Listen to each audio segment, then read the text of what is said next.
So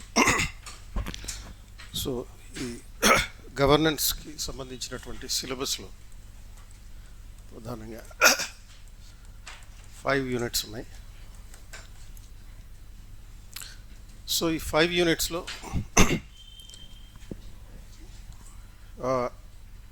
first unit చూస్తే దీంట్లో 2 రకాల అంశాలు ఉంటాయి. Conceptualisation of governance and governance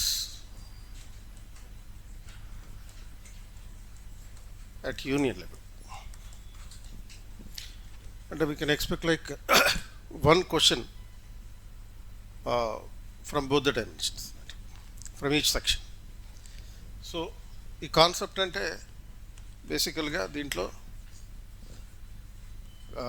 governance అంటే ఏంటి, తర్వాత దానికి సంబంధించినటువంటి గుడ్ గవర్నెన్స్ అంటే ఏంటి, అండ్ ఈ గవర్నెన్స్ అంటే ఏంటి, ఈ కాన్సెప్ట్స్ గురించి తెలుసుకోవాలి. సో పరిపాలన, సుపరిపాలన, తర్వాత ఈ గవర్నెన్స్, ఎలక్ట్రానిక్ పరిపాలన, తర్వాత గవర్నెన్స్ ఎట్ ద యూనియన్, కేంద్రంలో పరిపాలన. సో కేంద్ర ప్రభుత్వం గురించి పాలిటీలో చదువుతాం, అంటే president, prime minister, cabinet, parliament, ఇటువంటి అంశాలు. ఇక్కడేమో కేంద్ర ప్రభుత్వంలో ఉండే పరిపాలనా యంత్రాంగం గురించి చదువుతాం. అంటే దీంట్లో సెక్రటేరియట్స్ వస్తాయి. సో సెక్రటేరియట్స్ 3 రకాలుగా ఉంటాయి. క్యాబినెట్ సెక్రటేరియట్, తర్వాత central secretariat and prime minister office. Even దీన్ని కూడా గతంలో ప్రైమ్ మినిస్టర్ సెక్రటేరియట్ అనేవారు. 1977లో దాని పేరును మార్చి ప్రైమ్ మినిస్టర్ ఆఫీస్ అని అంటున్నారు. అలాగే దీంట్లో భాగంగా మనకి ఉన్నటువంటివి కాన్స్టిట్యూషనల్ బాడీస్ కొన్ని ఉన్నాయి.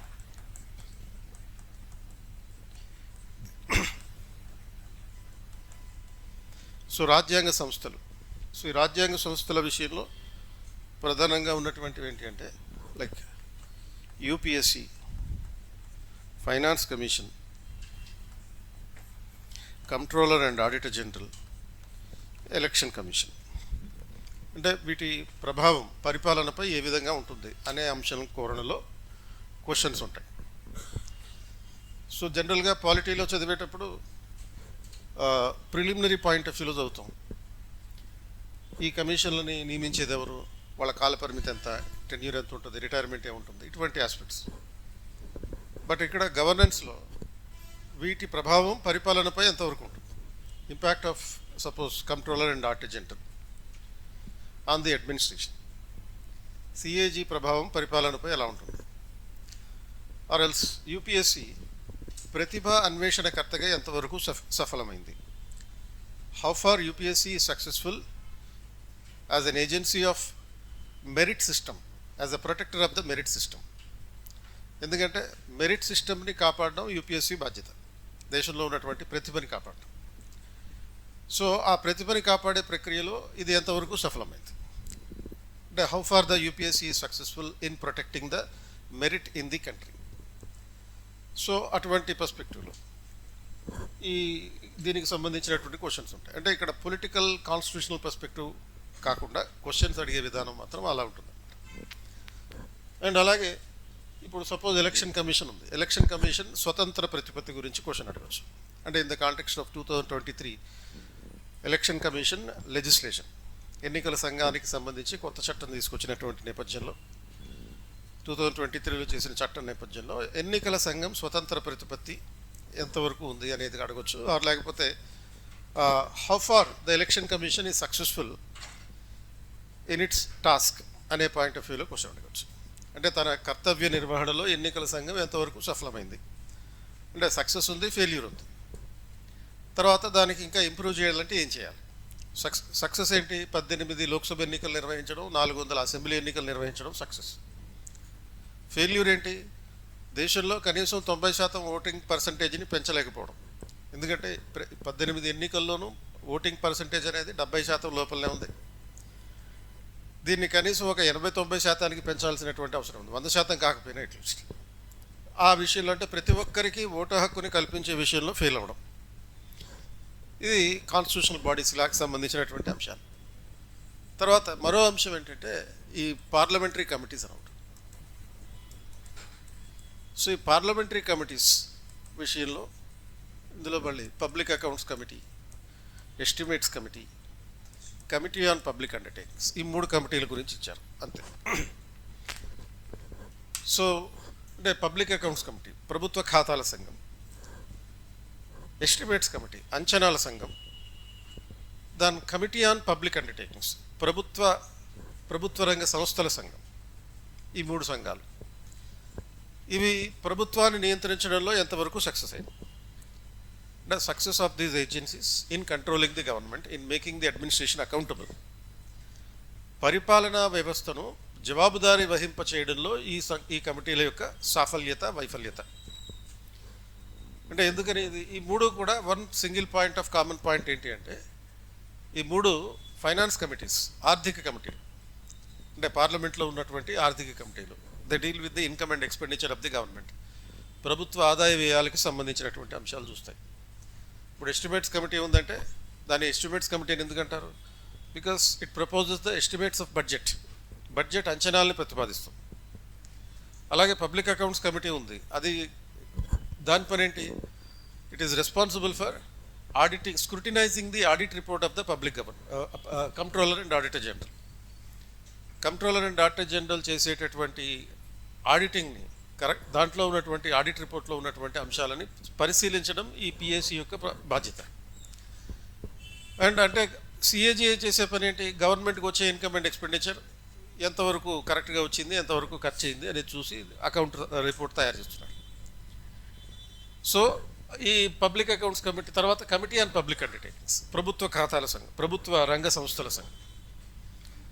గవర్నమెంట్కి సంబంధించిన, కేంద్ర ప్రభుత్వానికి సంబంధించిన సుమారుగా 300 పబ్లిక్ ఎంటర్ప్రైజెస్ ఉన్నాయి. దాంట్లో ఆల్మోస్ట్ 50 లక్షల కోట్లకు పైగా ప్రభుత్వ పెట్టుబడులు ఉన్నాయి. ప్రభుత్వ పెట్టుబడులు అంటే ప్రజల పెట్టుబడి, ప్రజల ధనం. సో ఈ ప్రజాధనంతో నిర్వహించబడేటటువంటి పబ్లిక్ ఎంటర్ప్రైజెస్ ఉన్నాయి. ఈ బిహెచ్ఈఎల్ లాంటివి ఇలా మొత్తం 300 ఉన్నాయి. దాంట్లో ఒక 19 కంపెనీలని నవరత్న కంపెనీలు అంటారు. అంటే కనీసం సంవత్సరానికి ఒక 1000 కోట్లు నెట్ ప్రాఫిట్ వచ్చేటట్టు. అండ్ అలాగే ఒక 7 కంపెనీల వరకు మనకి మహారత్న కంపెనీలు ఉన్నాయి, కనీసం సంవత్సరానికి ఒక 5,000 కోట్ల రూపాయలు నెట్ ప్రాఫిట్ వచ్చేటట్టు. ఒక 30 కోట్లు ప్రాఫిట్ వచ్చేటటువంటి మినీరత్న కంపెనీలు ఒక 64 వరకు ఉన్నాయి. అంటే కొన్నిటికి లాభాలు వస్తున్నాయి, కొన్నిటికి నష్టాలు వస్తున్నాయి. ఆయిల్ ప్రొడ్యూసింగ్ కంపెనీసే ఒక 9 వరకు ఉన్నాయి. ఈ oil and natural gas companies, వాటన్నిటికీ లాభాలు వస్తున్నాయి. అండ్ దేశంలో అన్నిటికన్నా అతిపెద్ద లాభాలను సంపాదించే సంస్థ ఎల్ఐసి.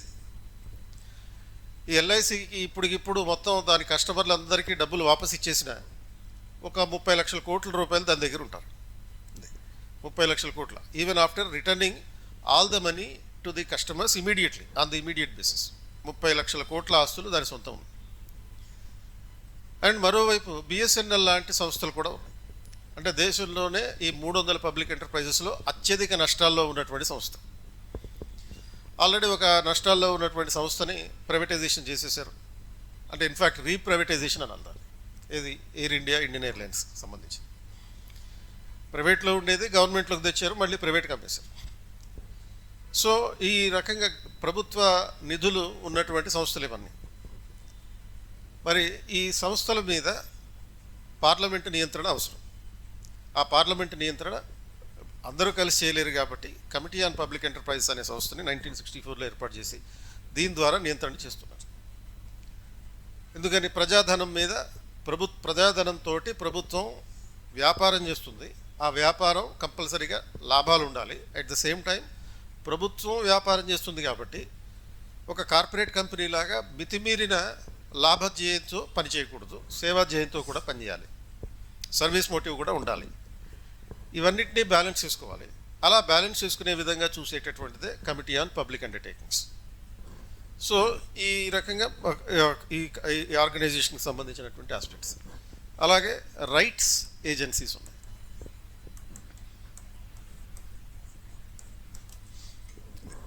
సో ఈ కేంద్ర ప్రభుత్వ పరిపాలనలో రైట్స్ ఏజెన్సీస్, హక్కుల వ్యవస్థలు. సో ఈ హక్కుల వ్యవస్థల్లో భాగంగా మనం దీంట్లో ఏమేమి చదువుతామంటే ఎన్సి, ఎస్సి, ఎన్సి, ఎస్టీ, అలాగే ఎన్సిడబ్ల్యూ, ఎన్సిఎం అండ్ ఎన్హెచ్ఆర్సి. ఈ సంస్థల సంబంధించినటువంటి అధికారాలు, విధులు. రైట్స్ ఏజెన్సీస్ సింపుల్గా వీటన్నిటిని, అంటే జనరల్గా మనకి నేషనల్ కమిషన్స్ అని ఉంటుంది కానీ లేకపోతే కొన్ని చోట్ల కొన్ని పుస్తకాల్లో అన్నిటినీ కలిపి రాజ్యాంగ సంస్థలను రాసేస్తారు. కానీ ఇవన్నీ రాజ్యాంగ సంస్థలు కావు. ఓన్లీ ఎన్సిఎస్సి, ఎన్సిఎస్టీ మాత్రమే రాజ్యాంగ సంస్థలు. ఇప్పుడు బేసిక్గా మనకి సిలబస్లో ఉన్న దాని ప్రకారం ఈ 4 సంబంధించినటువంటి అంశాలే ఉన్నాయి. అంటే NCSC, ST, W and minorities. NCBC లేదు సిలబస్లో, ఎన్సీబీసీ లేదు. ఒకవేళ బీసీ కూడా ఉంటే ఈ 3 రాజ్యాంగ సంస్థలు. ఆర్టికల్ 338, 338A, 338B ప్రకారం ఎన్సిఎస్సి, ఎన్సిఎస్టీ, ఎన్సీబీసీ ఉంటాయి. బట్ బీసీ కమిషన్ రాజ్యాంగ ఈ సిలబస్లో లేదు. ఆ తర్వాత ఎన్సీడబ్ల్యూ అండ్ ఎన్సీఎం, జాతీయ మహిళా కమిషన్ అండ్ మైనారిటీ కమిషన్, ఈ 2 చట్టబద్ధ సంస్థలు మాత్రమే, స్టాట్యుటరీ బాడీస్. అంటే they are established only by legislation, కేవలం చట్టం ద్వారా ఏర్పాటైపోయింది. అండ్ అదే వీటికి సంబంధించి ఎస్సీ, ఎస్టీ కమిషన్లకు అయితే రాజ్యాంగ నిబంధనలు ఉన్నాయి 338 అండ్ 338A ప్రకారం. And more over NHRC is also not a constitutional body, రాజ్యాంగ సంస్థ కాదు. ఇది కూడా కేవలం చట్టం ద్వారా ఏర్పాటైంది, నేషనల్ హ్యూమన్ రైట్స్ కమిషన్ అనేటటువంటి సంస్థ కూడా. సో ఇటువంటి ఆస్పెక్ట్స్ అన్నీ కూడా దీంట్లో భాగంగా మొదటి యూనిట్లో భాగంగా చూద్దాం. కాన్సెప్ట్ అండ్ తర్వాత ఈ కేంద్ర ప్రభుత్వంలో ఉన్నటువంటి పరిపాలన. అయితే మోస్ట్లీ ఈ అన్ని అంశాల మీద ఫోకస్ బాగానే చేయాలి ఈ మొదటి చాప్టర్లో. ఎందుకంటే సపోజ్ ఈ మొదటి చాప్టర్లో ఇచ్చే క్వశ్చన్ కనుక, అంటే సిలబస్ ప్రకారం యాజ్ ఇట్ ఈజ్గా 1, 2, 3, 4, 5 యూనిట్స్ ప్రకారం క్వశ్చన్స్ ఇస్తే అప్పుడేమవుతుంది, ఫస్ట్ యూనిట్లో ఉన్నటువంటి క్వశ్చన్ కంపల్సరీ క్వశ్చన్ అవుతుంది. అది అంటే నీకు ఇంటర్నల్ చాయిస్ ఉండదు. అప్పుడు సెకండ్, థర్డ్, ఫోర్త్, ఫిఫ్త్ మిగతా ఈ 4 యూనిట్లకి ఇంటర్నల్ చాయిస్ ఉంటుంది. ఈ మొదటి యూనిట్కి మాత్రం ఇంటర్నల్ చాయిస్ ఉంటుంది. సేమ్ మిగతా సెక్షన్లు కూడా అంతే. అంటే సపోజ్ పాలిటీ ఉందనుకో, పాలిటీలో కూడా మొదటి యూనిట్ కంపల్సరీగా మీరు కనీసం ఒక 10 క్వశ్చన్లు అన్నది దాని మీద ప్రిపేర్ అయి ఉండాలి. అండ్ ఏ టాపిక్ని చాయిస్కి వదిలేటటువంటి అవకాశం లేదు, కంపల్సరీగా రాయాల్సిందే. అయితే మీకు సపోజ్ ఈ అంశాల మీద కొన్ని కామన్ టెంప్లెట్లు ఇస్తాం. ఆ కామన్ టెంప్లెట్స్ ప్రకారం మీకు గబుక్కున మీరు ఏదైనా అన్ని టాపిక్స్ చదువుతారు. ఒక 10 టాపిక్స్ వరకు ఉన్నట్టున్నాయి దీంట్లో. అంటే అందులో 3, సపోజ్ ఇందులో ఫస్ట్ టాపిక్లో 3 ఉన్నాయి, అండ్ ఇక్కడేమో ఒక 4, 7, 10, ఆ తర్వాత ఈ 14 ఉన్నాయి, అండ్ ఇది ఒకటి 16 టాపిక్స్, 17 టాపిక్స్ వరకు దీంట్లో ఉన్నాయి. ఈ 17 టాపిక్స్ వీటికి కొన్ని కామన్ టెంప్లెట్స్ ఉంటాయి. అంటే సపోజ్ కాన్స్టిట్యూషనల్ బాడీస్, దీనికి ఒక కామన్ టెంప్లెట్, సెక్రటేరియట్స్ ఒక కామన్ టెంప్లెట్, అండ్ అలాగే పార్లమెంటరీ కమిటీస్ ఒక కామన్ టెంప్లెట్. ఆ కామన్ టెంప్లెట్ ప్రకారం చదివితే 17 రకాల టాపిక్స్ ఉన్నట్టు అనిపించదు. మ్యాక్సిమం ఒక 5-6 టాపిక్స్ ఉన్నట్టుగా చేయొచ్చు. అంటే కొన్ని ఫండమెంటల్ ఫ్యాక్చువల్ ఇన్ఫర్మేషన్ని మినహాయిస్తే మిగతా వాటి ఫంక్షనింగ్ అనేటటువంటి విషయంలో కామన్ టెంప్లెట్ ప్రకారం వెళ్ళాలి. అది డిస్కస్ చేద్దాం. తర్వాత ఇది ఫస్ట్ యూనిట్లో ఉన్నటువంటిది. అండ్ యూనిట్ 2లో మనకి ఏముంది? సో యూనిట్ 2లో governance at the central and district administration, state and district administration. ఇందులో స్టేట్ అడ్మినిస్ట్రేషన్ ఒకటి, అండ్ తర్వాత డిస్ట్రిక్ట్ అడ్మినిస్ట్రేషన్ ఒకటి. 2 అంశాలు ఇందులో ఉన్నటువంటి ఆస్పెక్ట్స్.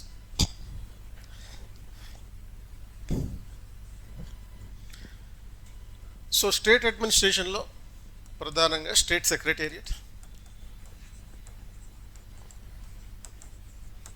అండ్ డైరెక్టరేట్స్,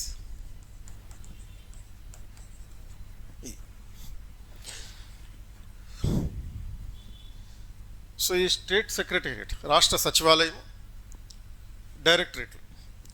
డైరెక్టరేట్ని తెలుగులో సంచాలక కార్యాలయం అన్నారు. సెక్రటేరియట్ని సచివాలయము అంటారు.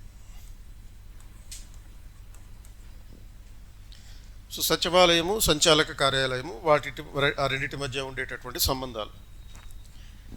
అండ్ అలాగే లోకల్ అడ్మినిస్ట్రేషన్, లోకల్ గవర్నమెంట్ కాదు, లోకల్ అడ్మినిస్ట్రేషన్, రాష్ట్ర పాలన, జిల్లా పాలన, స్థానిక పాలన.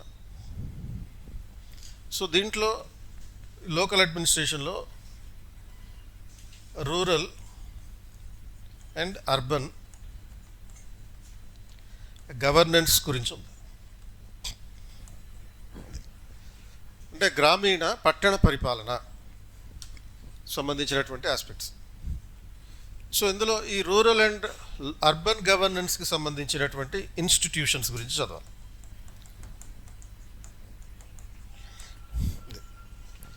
Institutions of rural and urban governance, powers and functions and systems of deliveries of services. ఇప్పుడు ఇక్కడ కూడా 73rd 74th అమెండ్మెంట్ చదివితే పాలిటీలో మళ్ళీ ఆ చాప్టర్ ఇవ్వాల్సిన అవసరం ఉండేది కాదు. పాలిటీలో మనకి ఆల్రెడీ 5th యూనిట్లో 73rd 74th amendments, local governments, ఈ అంశాలన్నీ ఉన్నాయి. మళ్ళీ ఇక్కడ కూడా ఎందుకు రిపీట్ అవుతాయి? అదే అంశాలు కనుక మళ్ళీ ఇక్కడ కూడా చదివితాయి. ఇదేంటిది మరి?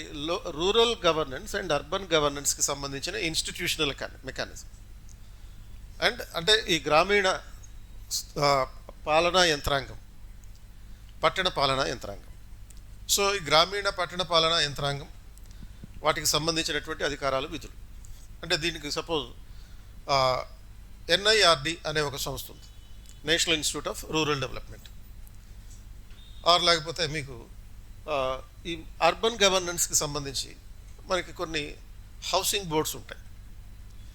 అంటే హౌసింగ్ బోర్డ్ అంటే something like Kukatpally housing board or Quli Qutubshah housing board, ఇలాంటి హౌసింగ్ బోర్డ్స్ ఉన్నాయి.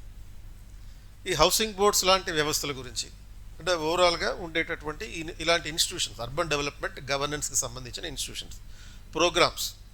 ఇప్పుడు మీకు క్వశ్చన్ అడగచ్చు, స్మార్ట్ సిటీ డెవలప్మెంట్ ప్రోగ్రామ్, దాని మీద క్వశ్చన్ అడగచ్చు.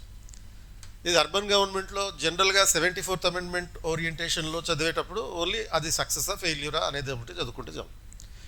అంటే 73rd 74th అమెండ్మెంట్స్ అమల్లోకి వచ్చి 30 ఏళ్ళు అయింది. ఇప్పుడు 1994లో అమల్లోకి వచ్చినాయి. అంటే చట్టాలు చేయడం 1992లో చేశారు.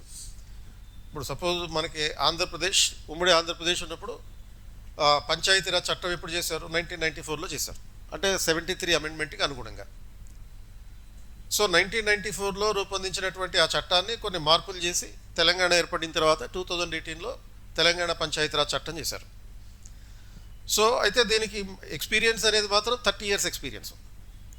ఈ 30 సంవత్సరాల్లో పంచాయతీరాజ్ వ్యవస్థ ఎంతవరకు సక్సెస్ అయింది, ఫెయిల్ అయింది అనేది పాలిటీలో క్వశ్చన్ అడుగుతారు. మరి గవర్నెన్స్లో క్వశ్చన్ ఏముంటుంది? స్మార్ట్ సిటీ డెవలప్మెంట్కి సంబంధించినటువంటి సక్సెస్ ఆఫ్ ఫెయిల్యూర్ అని అడుగుతారు. ఆ ప్రోగ్రామ్ ఎంతవరకు సక్సెస్ అయింది.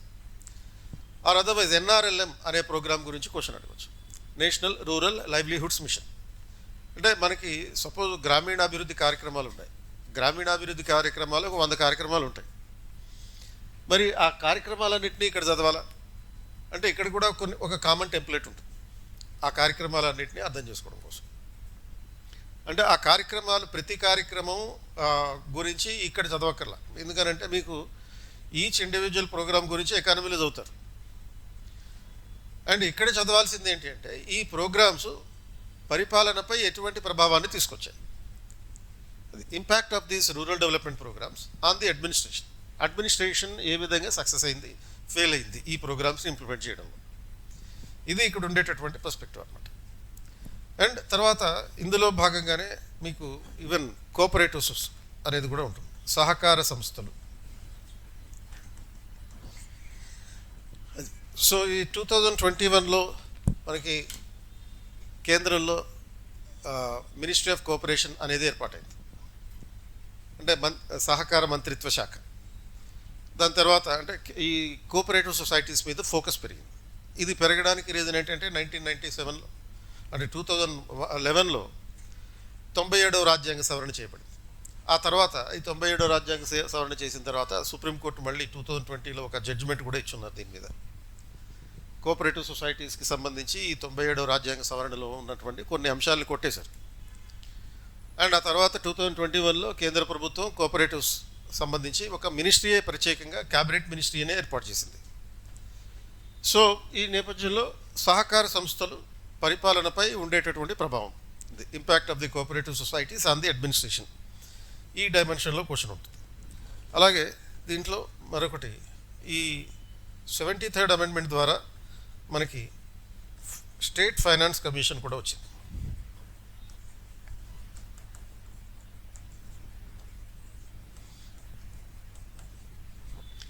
సో రాష్ట్ర ఆర్థిక సంఘం, స్టేట్ ఫైనాన్స్ కమిషన్.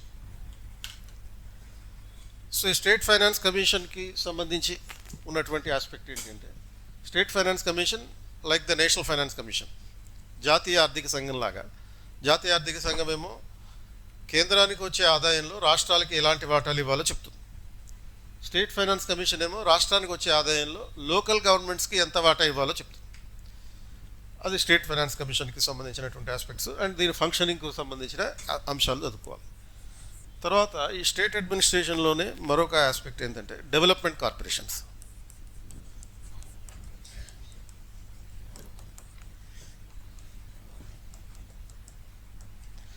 అది so development corporations at the state government. అభివృద్ధి కార్పొరేషన్. సో ఈ అభివృద్ధి కార్పొరేషన్లో ఏమేం కార్పొరేషన్స్ అంటే SC corporation and ST corporation, తర్వాత BC, minority and disabled.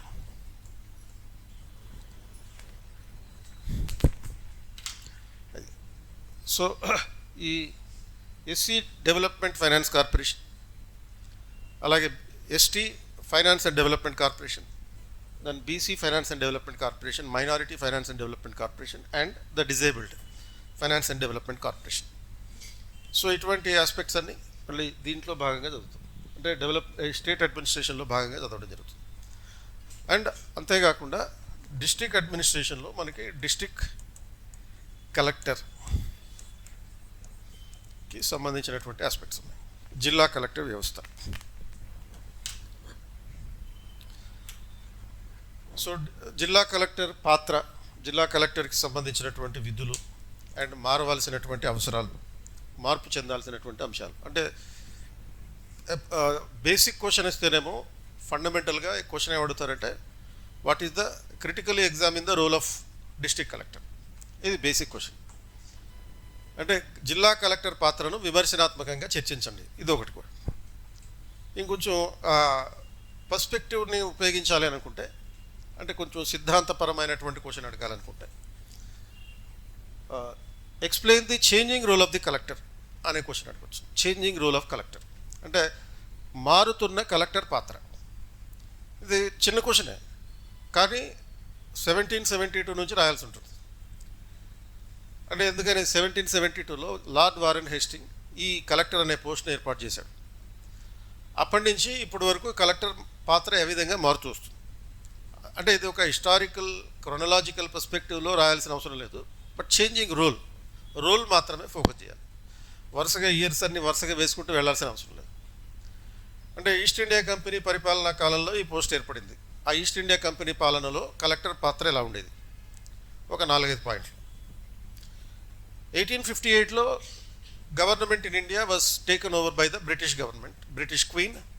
And 1858 నుంచి 1947 వరకు ఈ బ్రిటిష్ క్వీన్ ఆధ్వర్యంలో కలెక్టర్ పాత్ర ఎలా ఉంది.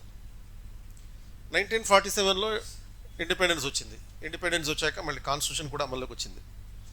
సో ఇండిపెండెన్స్ వచ్చాక, రాజ్యాంగం అమల్లోకి వచ్చాక కలెక్టర్ పాత్ర ఏ విధంగా ఉంది. మళ్ళీ 1991లో మళ్ళీ కొన్ని మార్పులు వచ్చినాయి దేశ పరిపాలనలో. అంటే దేశ పరిపాలనలో 91లో ఎల్పిజి విధానం వచ్చింది. ఆ ఇమీడియట్ ఇయర్లో మళ్ళీ డీసెంట్రలైజేషన్ కూడా జరిగింది, ఇది 73rd అమెండ్మెంట్ ద్వారా. సో 91లో 92లో దేశ పరిపాలనా యంత్రాంగం, దేశ పరిపాలనా వ్యవస్థ పూర్తిగా కొత్త రూపురేఖలు వచ్చినటువంటి పరిస్థితి. మరి ఆ 1991 తర్వాత కలెక్టర్ పాత్ర ఏ విధంగా మారుతుంది? పోస్ట్ 1991 డెవలప్మెంట్స్ అంటే 1772 నుంచి 1857 వరకు, 1858 నుంచి 1947 వరకు, తర్వాత 1947 నుంచి 1990 వరకు, తర్వాత 1991 నుంచి 2000 వరకు, మళ్ళీ 2001 తర్వాత ఏ విధంగా మార్పులు వచ్చినాయి? కొన్ని మార్పులు అంటే ఈ 21వ శతాబ్దంలో వచ్చినటువంటి చేంజెస్ ఏంటి? And what would be the future of the collector? Collector భవిష్యత్తు ఏ విధంగా ఉండబోతుంది? ఇప్పుడు ఈ కలెక్టర్ అనే పోస్ట్ని కలెక్టర్ ఎందుకు అంటున్నాం? అందరికీ తెలిసిందే, ఎందుకంటే రెవెన్యూ కలెక్షన్ చేస్తాడు కాబట్టి. ఏ రెవెన్యూ వసూలు చేస్తాడు? ల్యాండ్ రెవెన్యూ వసూలు చేయడం కోసం ఈ పోస్ట్ ఏర్పాటు చేశారు. బట్ చాలా రాష్ట్రాల్లో ల్యాండ్ రెవెన్యూ అనే విధానమే లేదు. మరి ల్యాండ్ రెవెన్యూ లేనటువంటి పరిస్థితుల్లో ఇంకా కలెక్టర్ వసూలు చేసే రెవెన్యూ ఏంటి? ఇంకే రెవెన్యూ లేదు. కాబట్టి అసలు ఆ పోస్టుని కలెక్టర్ అనాల్సిన అవసరం లేదు. ఈ అంశాన్ని ఆధారంగా చేసుకుని క్వశ్చన్ అడగచ్చు. Collector is no more a collector comment అని చెప్పి క్వశ్చన్ అడగచ్చు. అంటే కలెక్టర్ ఈజ్ నో మోర్ కాదు. కలెక్టర్ ఈజ్ నో మోర్ అంటే ఏమవుతుంది? కలెక్టర్ చచ్చిపోయాడు అర్థం. బట్ ఏంటి? Collector is no more a collector అంటే కలెక్టర్గా ఇక లేడు. ఎందుకని? చాలా రాష్ట్రాల్లో కలెక్టర్ అనే పదవికి రెవెన్యూ కలెక్షన్ అనే బాధ్యత లేదు. ఇప్పుడు ఉన్నటువంటిది ఏంటి? కేవలం administration. So the collector may be named as the chief administrator of the district. అందుకే చాలా రాష్ట్రాల్లో కలెక్టర్ని అడ్మినిస్ట్రేటర్గా మార్చారు. ఆర్ ఇంకో రకంగా కలెక్టర్ని మ్యాజిస్ట్రేట్ అని కూడా అంటాం. సో మరి కలెక్టర్ని మ్యాజిస్ట్రేట్ అన్నప్పుడు మ్యాజిస్ట్రేట్ పనులు ఏం చేస్తున్నాడు ఆయన? మ్యాజిస్ట్రేట్ అంటే ఏంటి? జడ్జిగా తీర్పులు ఇవ్వాలి. అలా కూడా క్వశ్చన్ దాన్ని కూడా కలుపుకొని ఇవ్వచ్చు. Collector is neither A collector నార్ ఆ మ్యాజిస్ట్రేట్. కలెక్టర్ కాదు, మ్యాజిస్ట్రేటు కాదు అని చెప్పి క్వశ్చన్ అడగచ్చు. దానికి వివరించమని చెప్పి. అంటే ఎందుకు మ్యాజిస్ట్రేట్గా కలెక్టర్కి ఉన్నటువంటి బాధ్యతలు పోయినాయి? సో ఎలా పోయినాయి, ఎటువంటి బాధ్యతలు ప్రస్తుతం ఉన్నటువంటివి అనే ఆస్పెక్ట్స్ మీద క్వశ్చన్ అడుగుతారు అన్నమాట. ఇలా కలెక్టర్కి సంబంధించి ఫ్యూచర్ ఏంటని కూడా అడగచ్చు. అంటే రెండో పరిపాలనా సంస్కరణల సంఘం జిల్లాలో కేంద్ర ప్రభుత్వం, రాష్ట్ర ప్రభుత్వం ఉన్నట్టుగానే జిల్లా ప్రభుత్వం ఏర్పాటు చేయాలని చెప్పింది. అదే అంటే కేంద్రంలో ప్రధానమంత్రి, రాష్ట్రంలో ముఖ్యమంత్రి ఉన్నాడు. మరి జిల్లాలో ఎవరున్నారు? ఎవరు లేరు. అలా జిల్లాలో కూడా ఒక ప్రభుత్వ వ్యవస్థను ఏర్పాటు చేసి జిల్లా ముఖ్యమంత్రి, జిల్లా అసెంబ్లీ వ్యవస్థలు ఏర్పాటు చేయాలని చెప్పారు. అప్పుడు కలెక్టర్ జిల్లా చీఫ్ సెక్రటరీగా వ్యవహరించాలని రికమెండ్ చేశారు. ఎందుకంటే కలెక్టర్కి ఇక కలెక్టర్ బాధ్యతలు లేవు కాబట్టి the collector should be named as the chief secretary of the district. So ఆ రకంగా future of the post of collector should be changed, reformed according to the recommendations of the second ARC. ఆ point of వ్యూలో రాసుకుంటున్నాం. తర్వాత ఈ state అడ్మినిస్ట్రేషన్లో మళ్ళీ ఒక topic ఏం పెట్టారంటే నేషనల్ అడ్మినిస్ట్రేషన్కి సంబంధించిన టాపిక్ పెట్టారు. అంటే సిలబస్లో ఉన్నటువంటి అంశంలో భాగంగా అయితే దాన్ని ఇక్కడే ఇన్కార్పొరేట్ చేసుకుని రాసుకుంటే కంట్రోల్ ఓవర్ అడ్మినిస్ట్రేషన్.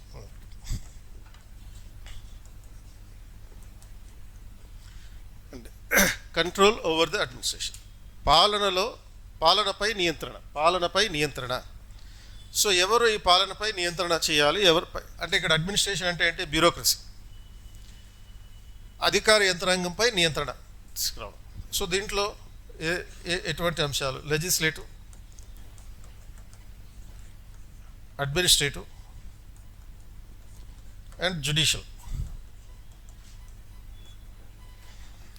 అది అంటే శాసన నియంత్రణ, పాలన నియంత్రణ అండ్ న్యాయశాఖ నియంత్రణ. అడ్మినిస్ట్రేటివ్ సిస్టమ్ మీద అంటే బ్యూరోక్రసీ మీద పార్లమెంటు ఏ విధంగా నియంత్రణ చేస్తుంది, కార్యనిర్వాహక శాఖ ఏ విధంగా నియంత్రణ చేస్తుంది, executive control over administration. Administrative control over administration అంటే ఎగ్జిక్యూటివ్ అనమాట. ఇక్కడ ఈ పాయింట్ ఆఫ్ వ్యూలో కార్యనిర్వాహక వ్యవస్థ executive, control over the administration అంటే మినిస్టర్లు అధికారులపై ఏ విధంగా నియంత్రణ చేస్తారు. And judicial control over administration, పాలనపై న్యాయశాఖ నియంత్రణ. అది సో ఈ డైమెన్షన్స్లో కంట్రోల్ ఓవర్ అడ్మినిస్ట్రేషన్ అనే పాయింట్ ఆఫ్ వ్యూలో చదువుకోవాలి. అంటే జనరల్గా మనకి ఈ కంట్రోల్ ఓవర్ అడ్మినిస్ట్రేషన్ అనే అంశంలో ఇప్పుడు కొన్ని ఆస్పెక్ట్స్, బేసిక్ ఆస్పెక్ట్స్ అన్ని పాలిటీలో చదువు. జ్యుడిషియల్ రివ్యూ గురించి, అలాగే పార్లమెంటు గవర్నమెంట్పై చేసే నియంత్రణ, ప్రశ్నోత్తరాలు, ఇటువంటి అంశాల ద్వారా. అవిశ్వాస తీర్మానం, ఇటువంటి ఆస్పెక్ట్స్ అన్నీ వస్తాయి చూడండి. ఇక్కడ దీనికోసం ఏ పర్స్పెక్టివ్లో ఉండాలంటే, suppose executive control over administration అంటారు. ఈ మంత్రి మండలి అధికార యంత్రాంగంపై ఏ విధంగా నియంత్రణ చేస్తుంది, ఇది పాలిటీలో చదవలేదు. ఆ ఆస్పెక్ట్ మీద క్వశ్చన్ ఉండొచ్చు. లేకపోతే judicial control over administration, what is the scope of judicial control over administration అని క్వశ్చన్ ఉంటుంది. Scope of judicial control over administration అంటే it is not about the method of control, it is about the scope of control. So scope of judicial control అనే అంశంలో method of control గురించి రాస్తే answer తప్పుతుంది. Method of judicial control అంటే ఏంటి? ఏ పద్ధతిలో న్యాయ వ్యవస్థ పాలనా యంత్రాంగంపై నియంత్రణ చేస్తుంది. ఏ పద్ధతులు అంటే ఈ జ్యుడిషియల్ రివ్యూ, తర్వాత civil suits against the bureaucracy, criminal suits against the bureaucracy, public interest litigation. అంటే అధికారులపై సివిల్ కేసులు పెట్టడం, క్రిమినల్ కేసులు పెట్టడం, తర్వాత ప్రజా ప్రయోజన వ్యాజ్యం, పబ్లిక్ ఇంట్రెస్ట్ లిటిగేషన్, అండ్ ఇంకొకటి ఈ జ్యుడిషియల్ రివ్యూ, న్యాయ సమీక్ష అధికారం. ఈ పద్ధతుల్లో అది పద్ధతులై. అండ్ స్కోప్ అనేది క్వశ్చన్ వస్తుంది ఇక్కడ. ఆ పద్ధతులన్నీ మనకి యూజువల్గా పాలిటీలో చదివేసి ఉంటారు. ఇక్కడ స్కోప్ అంటే ఏ పరిస్థితుల్లో కోర్టు పాలనా వ్యవహారాల్లో జోక్యం చేసుకుంటుంది. అంటే what is the criteria in which that the judiciary can interfere in the administration. అది క్రైటీరియా అన్నప్పుడు మీనింగ్ ఏంటి అంటే ఎటువంటి పరిస్థితులు, ఏ పరిస్థితుల్లో కోర్టు పాలనలో జోక్యం చేసుకోవడం జరుగుతుంది. ఎప్పుడైతే అధికార యంత్రాంగం తను చేయాల్సిన పని చేయకపోతుందో అప్పుడు జోక్యం చేసుకుంటుంది.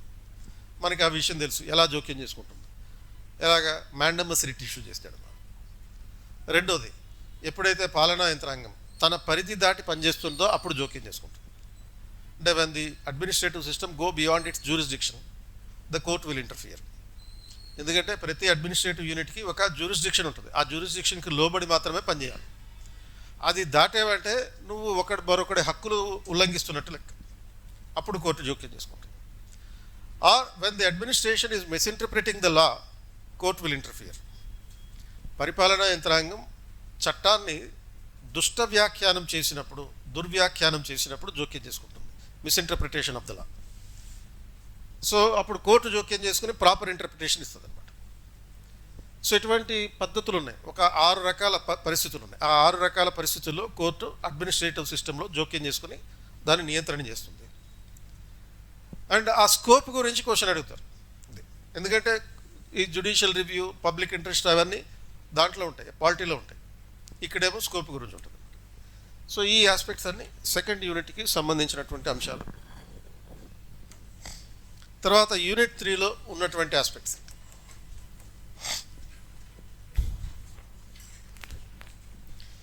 సో ఈ యూనిట్ 3ని మనం డెవలప్మెంట్ గవర్నెన్స్ అనొచ్చు. అంటే డెవలప్మెంట్ గవర్నెన్స్ అంటే అభివృద్ధి పాలన. సో ఈ అభివృద్ధి పాలనలో భాగంగా దీంట్లో రూరల్ అండ్ అర్బన్ డెవలప్మెంట్ గురించి క్వశ్చన్ ఉంటుంది. రూరల్ అండ్ అర్బన్ డెవలప్మెంట్ అంటే programmes and agencies, institutions working for the development of the urban and rural areas. పట్టణ గ్రామీణ ప్రాంతాల్లో అభివృద్ధి కార్యక్రమాలు అండ్ మరియు సంస్థలు. అలాగే డెవలప్మెంట్ ప్రాసెస్,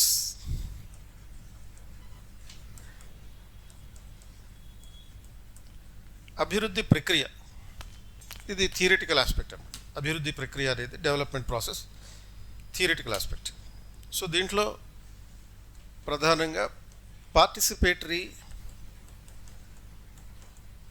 డెవలప్మెంట్, అంటే పార్టిసిపేటివ్ డెవలప్మెంట్ అంటే భాగస్వామ్య అభివృద్ధి.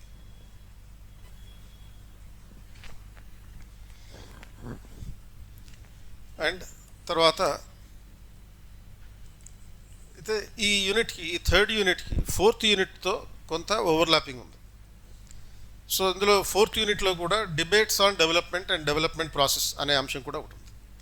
సో కాబట్టి ఆ అంశాన్ని కూడా దీంట్లో కలుపుకొని ఈ ఫోర్త్ యూనిట్ని కూడా చదివితే సమగ్రంగా అర్థమవుతుంది. అంటే ఇందులో కూడా డెవలప్మెంట్ డైమెన్షన్స్ గురించి అర్థం చేసుకోవాల్సి ఉంటుంది. అంటే యూనిట్ 4లో ఉన్నటువంటి ఆస్పెక్ట్.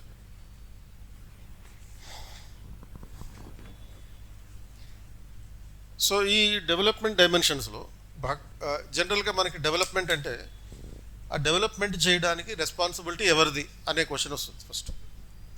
డెవలప్మెంట్ రెస్పాన్సిబిలిటీ ఎవరిది అంటే యూజువల్గా ప్రభుత్వానిది అనేది answer. But that was the conservative attitude towards the development. No nation has developed only with the government intervention. అంటే కేవలం ప్రభుత్వ భాగస్వామ్యంతో మాత్రమే ఏ దేశము అభివృద్ధి చెందలేదు. అభివృద్ధి చెందిన దేశాల జాబితా చూస్తే ఆ దేశాలన్నీ ఏం దేశాలు ఉంటాయి? సోషలిస్టా, క్యాపిటలిస్టా? క్యాపిటలిస్ట్ దేశాలు ఉంటాయి, పెట్టుబడిదారి దేశాలు.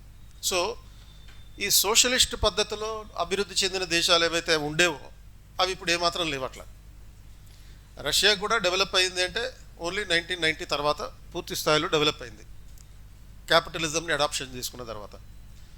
చైనా డెవలప్మెంట్కి రీజన్ ఏంటి? ఓన్లీ పొలిటికల్ కమ్యూనిజం మాత్రమే, ఎకనామిక్ క్యాపిటలిజం. ఎకానమీ విషయంలో చైనా ఇప్పుడు కూడా ఈ 1990 తర్వాత కేవలం పెట్టుబడిదారీ విధానాలని పాటించింది కానీ కమ్యూనిస్ట్ విధానాలని పాటించలేదు. కాబట్టి డెవలప్మెంట్ సాధ్యమైంది. సో కాబట్టి ఈ డెవలప్మెంట్ ప్రాసెస్లో, డెవలప్మెంట్ ప్రక్రియలో భాగంగా మనకి you should talk about the role of state, తర్వాత మార్కెట్ అండ్ సివిల్ సొసైటీ. అది సో డెవలప్మెంట్లో భాగంగా role of state, market and civil society. State అంటే ప్రభుత్వం, మార్కెట్ అంటే ప్రైవేట్ రంగం, సివిల్ సొసైటీ అంటే పౌర సమాజం. సో ఈ మూడింటి పాత్ర ఏ విధంగా ఉంది? సో దీంట్లో భాగంగానే ఇంకా మనకి సెల్ఫ్ హెల్ప్ గ్రూప్స్, తర్వాత ఈ సివిల్ సొసైటీకి సంబంధించినవే ఎన్జిఓస్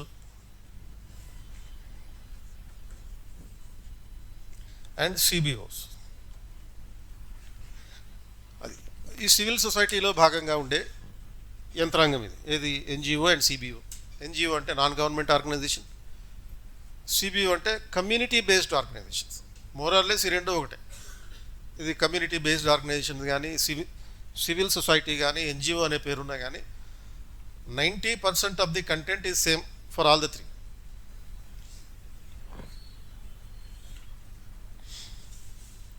అండ్ ఈ డెవలప్మెంట్ ప్రాసెస్లో భాగంగా మనం మరొక అంశం పార్టిసిపేటరీ డెవలప్మెంట్ ఒకటి, పీపీపీ మోడ్ ఆఫ్ డెవలప్మెంట్ ఒకటి. అంటే పబ్లిక్ ప్రైవేట్ పార్ట్నర్షిప్ పద్ధతిలో ఈ అభివృద్ధిని సాధించడం, అదేవిధంగా సిఎస్ఆర్ విధానాలను కూడా అనుసరించి అభివృద్ధిని సాధించడం. అంటే డెవలప్మెంట్ అంటే only economic growth and change మాత్రమే కాదు, సోషల్ అండ్ పొలిటికల్ చేంజ్ కూడా. సో ఈ సోషల్ అండ్ పొలిటికల్ చేంజ్ రావాలి అంటే ఈ participatory process and CSR corporate social responsibility, అంటే వ్యాపార సంస్థల సామాజిక బాధ్యత.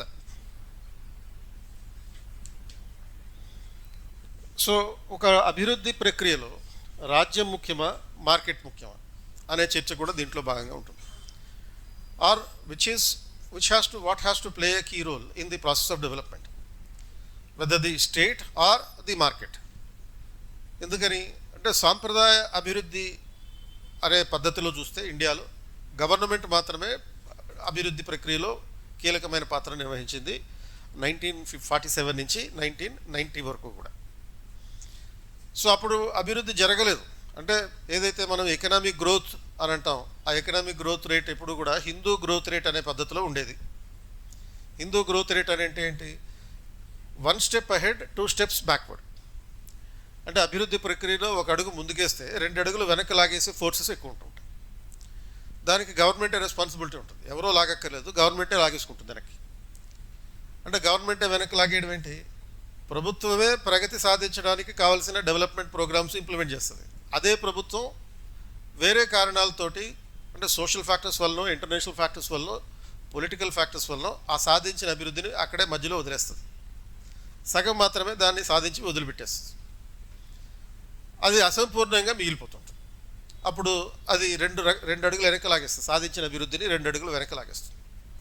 ఎలా అయితే మనకి గ్రీన్ రెవల్యూషన్ అనేది అది best example. 1 step ahead 2 steps backward అని అన్నారు. గ్రీన్ రెవల్యూషన్ భారీ స్థాయిలో దేశవ్యాప్తంగా అమల్లోకి తీసుకొచ్చాం. బట్ అది సక్సెస్ అయింది ఎక్కడ? ఓన్లీ నార్త్ ఇండియాలో ఒక 2-3 రాష్ట్రాలకి మాత్రమే పరిమితమైంది. అండ్ అది కూడా కేవలం పరిమితమైన ప్రభావం మాత్రమే కలిగి ఉంది.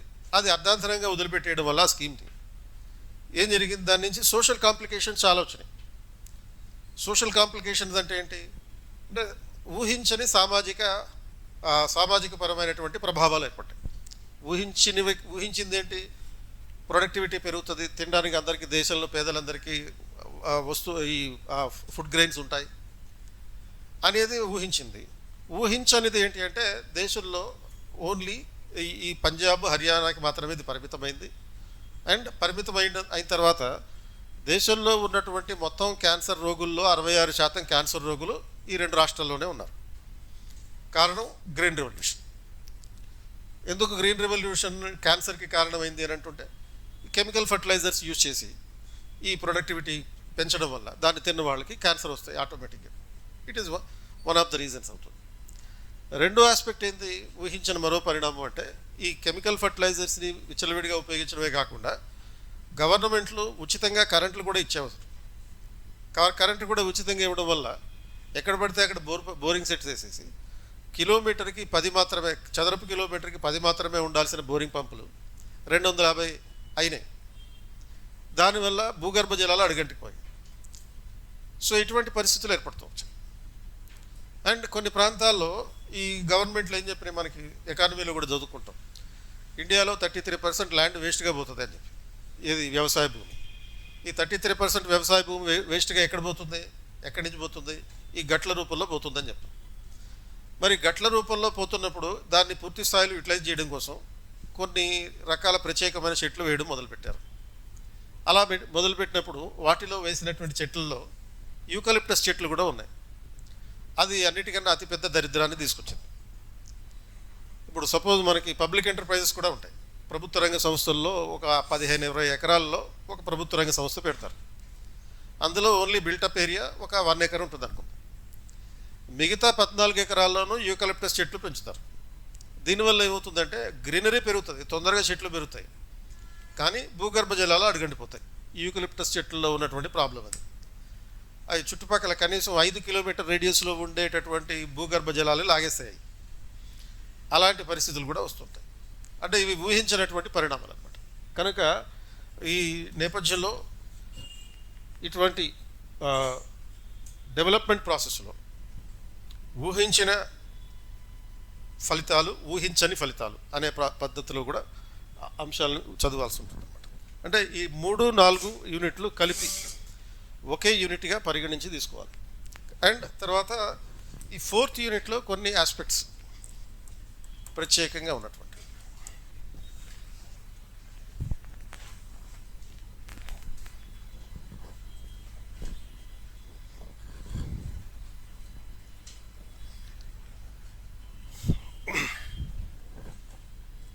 సో 3rd యూనిట్లోనే ఇంకోటి ఉమెన్ ఎంపవర్మెంట్ ఉంది.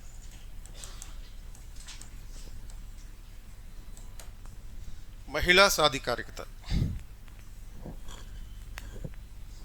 అలాగే ఇంకోటి పావర్టీ ప్రోగ్రామ్స్, పావర్టీ అలీవియేషన్ ప్రోగ్రామ్స్, పేదరిక నిర్మూలన కార్యక్రమాలు.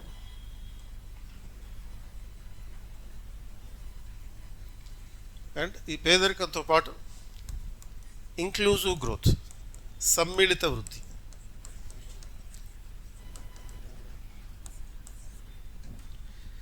సో ఈ పావర్టీ అండ్ ఇంక్లూజివ్ గ్రోత్ ఈ రెండు ఇంటర్ కనెక్టెడ్ ఉండే అంశాలు. తర్వాత rights related to human development index. అంటే ఈ కొన్ని హక్కులు, మానవ ప్రగతి సూచికలకు సంబంధించినటువంటి హక్కులు. మానవ ప్రగతి సూచికలకు సంబంధించిన హక్కులు అంటే రైట్స్ రిలేటెడ్ టు హెల్త్, ఆరోగ్యానికి సంబంధించిన ఆరోగ్య హక్కు, అలాగే ఆహారానికి సంబంధించినటువంటి హక్కు, rights related to the food security and rights related to the education. So ఈ హక్కుల్ని హ్యూమన్ డెవలప్మెంట్ ఇండెక్స్కి ఆధారంగా చూపిస్తుంటారు, మానవ అభివృద్ధి సూచికలకి ఉదాహరణగా చూపించడం జరుగుతుంది. అంటే how far these rights, basically these rights are not, they were not fundamental rights except the education. And ఆ ఎడ్యుకేషన్ కూడా ఎప్పుడు ఓన్లీ 2002 తర్వాత మాత్రమే ప్రాథమిక హక్కు అయింది. అండ్ మిగతా ఆరోగ్య హక్కు లేకపోతే ఆహారపు హక్కు ఇవి ఫండమెంటల్ రైట్స్ కావు. అంటే ఇండియన్ కాన్స్టిట్యూషన్ ఎలా ఉంది అంటే, the rights which are necessary for the common man are not guaranteed as fundamental rights. ఒరిజినల్గా రాజ్యాంగం అమల్లోకి వచ్చినప్పుడు సామాన్య పౌరుడికి ప్రాథమిక హక్కులుగా ఉండాల్సినవేవి ప్రాథమిక హక్కులుగా ఇవ్వలేదు. మరి ఎలా ఇచ్చారు? ఆదేశిక సూత్రాల్లో పెట్టారు.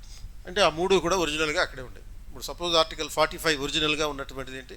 Children below the age of 14 years shall be provided free and compulsory education అనేది 45లో ఉండేది direct principles. So 86th amendment ద్వారా దాన్ని 21A తీసుకొచ్చారు. అదర్వైజ్ సామాన్య మానవుడికి కావలసిన ఆరోగ్య హక్కు కానీ లేకపోతే ఆహారపు హక్కు కానీ విద్యా హక్కు కానీ ఇవేవి ప్రాథమిక హక్కులు కావు. ఏవైతే కామన్ మ్యాన్కి అసలు ఏమాత్రం ఉపయోగపడవో ఇవి లేకపోతే మిగతా ప్రాథమిక హక్కులు వేస్ట్. కామన్ మ్యాన్కి సమానత్వం వేస్ట్, స్వేచ్ఛ ఉపయోగించుకోలేడు, అండ్ మత హక్కుని అసలు ఉపయోగించుకోలేడు. అంటే మత హక్కు ఉన్న నీకు కడుపు కాలేటప్పుడు నువ్వు భిక్షాటన చేయాల్సిన పరిస్థితి ఉంటుంది. మరి భిక్షాటన చేయాలంటే నువ్వు మసీదు ముందుకెళ్ళి భిక్షాటన చేస్తావా, గుడి ముందుకెళ్ళి భిక్షాటన చేస్తావా, గురుద్వారా దగ్గరికి వెళ్తావా? ఈ టైంలో నీకు సర్వమత సమానత్వం పాటిస్తావు. ఎప్పుడు కడుపు కాలేటప్పుడు. కడుపు నిండిన తర్వాతే నీకు ఆ మత స్వేచ్ఛ అనేది గుర్తొస్తుంది. కాబట్టి ఈ హక్కులు ఇవ్వకుండా ఆ మత స్వేచ్ఛ గురించి వేస్ట్. సో డైరెక్ట్ ప్రిన్సిపల్స్లో ఆ మూడు ఇచ్చారు. ఏవైతే సామాన్య మానవుడికి అసలు ఏమాత్రం వేస్ట్ అవసరం లేవో ఆ సమానత్వము, స్వేచ్ఛ, మతం, సంస్కృతి ఇలాంటివన్నీ అక్కడ పెట్టారు, ప్రాథమిక హక్కుల్లో పెట్టారు. సో ఈ డైమెన్షన్స్లో ఈ యూనిట్ 3కి సంబంధించినటువంటి అంశాలు ఉంటాయి. అండ్ యూనిట్ 4లో ఉన్నటువంటి అంశాలు ఇక్కడ మ్యాక్సిమం కవర్ అయ్యటం జరిగింది. అండ్ తర్వాత యూనిట్ 5లో ఉన్నటువంటి ఆస్పెక్ట్స్. సో యూనిట్ 5లో ఉన్నటువంటి అంశాలన్నీ ఎథిక్స్ ఇన్ గవర్నెన్స్, అంటే పాలనలో నైతిక విలువలు అనే అంశం మీద ఉంది.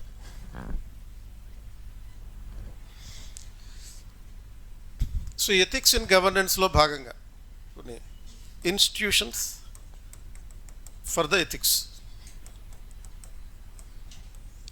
కొన్ని సంస్థాగత యంత్రాంగం ఏర్పాటు చేయడం ప్రతిపాదించడం జరిగింది. సో సంస్థలు అంటే పాలనలో విలువలను పెంపొందించే సంస్థలు అంటే Lokpal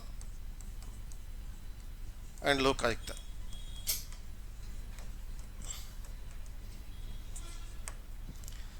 CBI, CVC, ACB,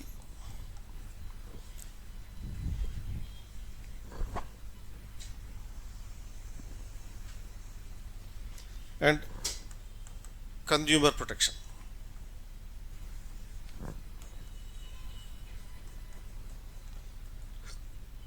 machinery అంటే ఈ central bureau of investigation, next central vigilance commission, anti corruption bureau ఇది స్టేట్ లెవెల్లో ఉంటుంది. తర్వాత కన్జ్యూమర్ ప్రొటెక్షన్ మిషనరీ వినియోగదారుల సంరక్షణ యంత్రాంగం అంటే national consumer court, state consumer courts, జిల్లా కన్జ్యూమర్ కోర్ట్స్ ఇటువంటివి అన్నమాట. అండ్ అలాగే కొంత కాన్సెప్చువల్ ఆస్పెక్ట్స్ దీంట్లో. సో ఈ కాన్సెప్చువల్ ఆస్పెక్ట్స్లో ఏమున్నాయి అంటే మినిస్టర్, సివిల్ సర్వెంట్ రిలేషన్షిప్స్, మంత్రి సివిల్ సర్వెంట్ సంబంధాలు, ఇందులో ఓవరాల్గా సివిల్ సర్వీస్ న్యూట్రాలిటీ అనే అంశం ఒకటి ఉంటుంది, కమిటెడ్ బ్యూరోక్రసీ అనే అంశం ఒకటి ఉంటుంది,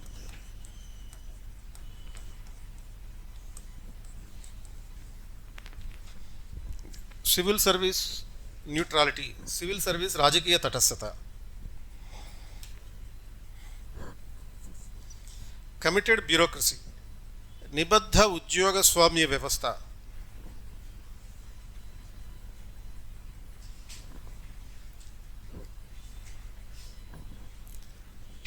అండ్ తర్వాత transparency and accountability in administration, పాలనలో పారదర్శకత మరియు జవాబుదారీ,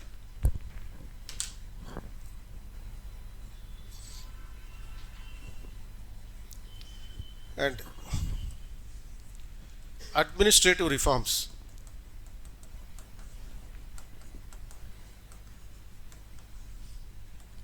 పాలనా సంస్కరణలు,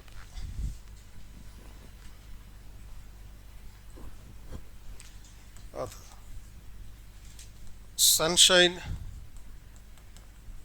లాస్, సన్షైన్ లాస్ సూర్యకాంతి చట్టాలు. అంటే ఏంటి ఇది అంటే డైరెక్ట్గా సిలబస్లో ఇలా ఉండదు, రెండు చట్టాలు అంటే RTI act and citizen charter. RTI చట్టం మరియు సిటిజన్ చార్టర్ పౌర పట్టికలు.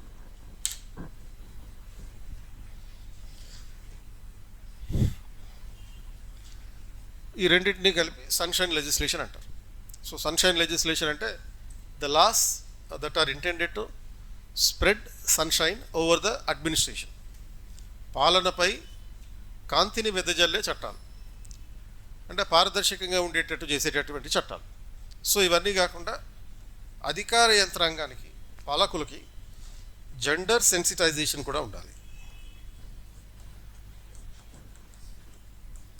అనే ఆస్పెక్ట్. ఎందుకంటే ఫండమెంటల్ డెమోక్రటిక్ వాల్యూస్లో అంటే ఇది ethics and values of administration అనేది ఈ యూనిట్ కూడా పేరు. ఎథిక్స్ అండ్ వాల్యూస్ అంటే నైతికత మరియు విలువలు. ఈ విలువల్లో ప్రజాస్వామ్య విలువలు ఉంటాయి, డెమోక్రటిక్ వాల్యూస్ అని ఉంటాయి. ఈ డెమోక్రటిక్ వాల్యూస్లో one of the democratic values ఏం చెప్తుంది అంటే civil servant must have a gender sensitization also. ప్రభుత్వాధికారులకి మహిళల పట్ల ఈ సానుకూల దృక్పథం, సానుకూల వైఖరి ఉండాలి. ఆ జెండర్ సెన్సిటైజేషన్కి సంబంధించినటువంటి ఆస్పెక్ట్స్ అంటే సెంట్రల్ సివిల్ సర్వీస్ కాండక్ట్ రూల్స్లో దీనికి సంబంధించినటువంటి అంశాలు కూడా ఉంటాయి. అంటే పర్టికులర్గా మహిళా సంబంధమైన చట్టాలను గౌరవించడం ఈ సివిల్ సర్వెంట్లు చేయాల్సినటువంటి పని. సో ఈ నేపథ్యంలో సపోజ్ ఇటువంటి ఆర్గనైజేషన్స్ ఉన్నాయి, ఈ ఆర్గనైజేషన్స్ అన్నిటికీ ఒక కామన్ టెంప్లెట్ ఉంటుంది. వీటికి సంబంధించిన పనితీరు గురించి క్వశ్చన్ అడుగుతారు. డైరెక్ట్గా what is CBI, what is it function అని కాకుండా do you think that the CBI is manipulated by the central government against the states అన్న టైప్లో క్వశ్చన్ ఉందనుకుందాం. కేంద్ర ప్రభుత్వం రాష్ట్రాలకు వ్యతిరేకంగా సిబిఐని ప్రయోగిస్తుందా అనే రకంగా క్వశ్చన్ అడగవచ్చు. Or otherwise Lokpal has failed in it's mandate comment అన్నట్టు.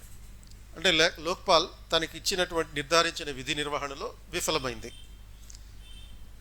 ఆర్ లేకపోతే suppose CVC has failed to ensure the vigilance over the civil service అని దాని వైఫల్యం గురించి అనవచ్చు. Or ACB, anti corruption bureau. So anti corruption bureaus in the state administration are actually corrupt comment అన్నట్టు.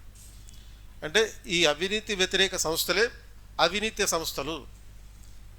ఇలాంటి డైమెన్షన్లో questions ఉంటాయి అన్నమాట. అప్పుడు ఇది పూర్తిగా వాస్తవం కాదు అనేటటువంటి పాయింట్ కూడా రాయాలి. అంటే అది సాధించిన సక్సెస్ చెప్పాలి, ఫెయిల్యూర్ చెప్పాలి, అంటే అవినీతిని అంతం చేయడంలో పూర్తిగా సఫలం కాలేదు, ఫెయిల్ అయింది, అండ్ సొల్యూషన్స్ చెప్పాలి. ఇది basic template. Reasons for the success, reasons for the failure, and solutions to overcome those failures. Same ఇప్పుడు ఆర్టీఐ, సిటిజన్ చార్టర్ ఇటువంటి అంశాల మీద క్వశ్చన్ వచ్చినా అలాగే ఉంటుంది. అంటే ఈ క్వశ్చన్ ఎలా ఉంటుంది అంటే like right to information has failed to guarantee the information to the people. Right to information act has failed to guarantee information to the people. అంటే సమాచార హక్కు ప్రజలకి సమాచారాన్ని అందించడంలో విఫలమైంది. అంటే ఎలా ఏది విఫలమైంది అనేది రీజనింగ్ చెప్పాలి. ఇప్పుడు 2005లో ఈ చట్టం అమల్లోకి వచ్చింది, 2025లో ఆల్మోస్ట్ ఎంటర్ అవుతున్నాం. అంటే 20 ఏళ్ల చరిత్రలో సమాచార హక్కు యొక్క సాఫల్యత వైఫల్యతను అధిగమించడానికి సంబంధించిన కొన్ని చర్యలు. ఇది ఫండమెంటల్గా మనం చూడాల్సినటువంటి పాయింట్. అలాగే ఈ theoretical concepts minister civil servant relationship అని ఉంది. సివిల్ సర్వీస్ న్యూట్రాలిటీ అనేది ఒకటి, కమిటెడ్ బ్యూరోక్రసీ అనేది ఒకటి ఉంది.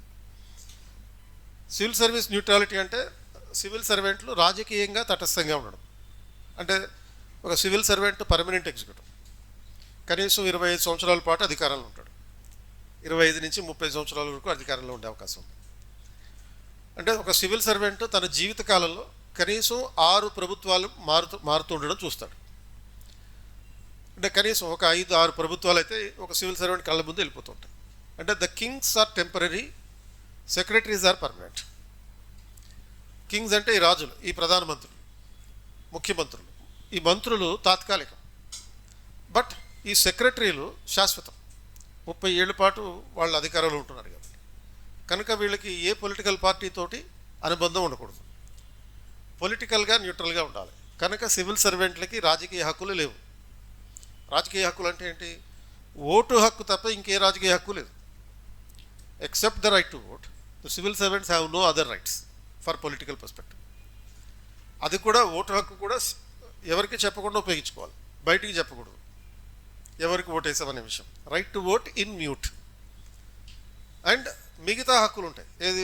ఎన్నికల్లో పోటీ చేసే హక్కు, ఎన్నికల ప్రచారం చేసే హక్కు, ఆర్ లేకపోతే ఎన్నికల ఈ పార్టీలకి, పొలిటికల్ పార్టీలకి నిధులు ఇచ్చే హక్కు, ఆర్ ఈ పొలిటికల్ మూమెంట్స్లో పాల్గొనే హక్కు, ఎన్నికల నినాదాలు చేసే హక్కు. ఇవేవి హక్కులు ఈ సివిల్ సర్వెంట్స్కి ఉండవు. అంటే not only the civil servant, these rights are not there for the first line relatives of the civil servants.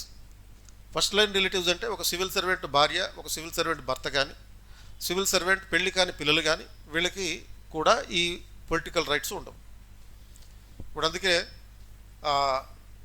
Telangana ఉద్యమం సందర్భంగా ఒక డిఎస్పి జై తెలంగాణ నినాదం ఇచ్చింది.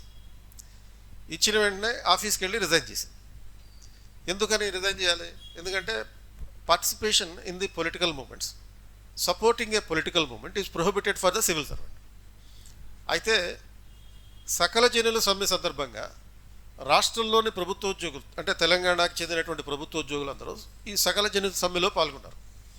అది కూడా చట్టవిరుద్ధమే.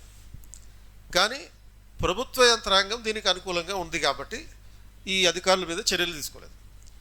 లేకపోతే సమ్మె చేసినటువంటి ప్రభుత్వాధికారులని ఇమీడియట్గా సస్పెండ్ చేయొచ్చు, ఉద్యోగాల నుంచి తొలగించవచ్చు. సస్పెండ్ చేసి తర్వాత డిస్మిస్ చేయొచ్చు. ఎలా అయితే 2003లో తమిళనాడులో ఒక 2 లక్షల మంది ప్రభుత్వోద్యోగులు సమ్మె చేశారు, 1-2 కాదు.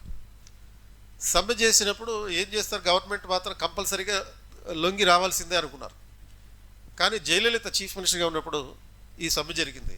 ఆమె ఈ 2 లక్షల మంది ప్రభుత్వోద్యోగుల్లో 1,67,000 మందిని సస్పెండ్ చేసింది. ఓవర్ నైట్, ఒక్క రాత్రిలో 1,67,000 మందిని సస్పెండ్ చేసేసింది. అప్పుడు అంటే జనరల్గా ఏమనుకుంటాం, ఇంతమంది సమ్మె చేస్తున్నప్పుడు గవర్నమెంట్ మాత్రం ఏం చేస్తే దిగొస్తుంది, ఈ టైప్లో ఫీల్ అవుతాం. కానీ దిగిరాలే, ఇంకా ఎక్కింది.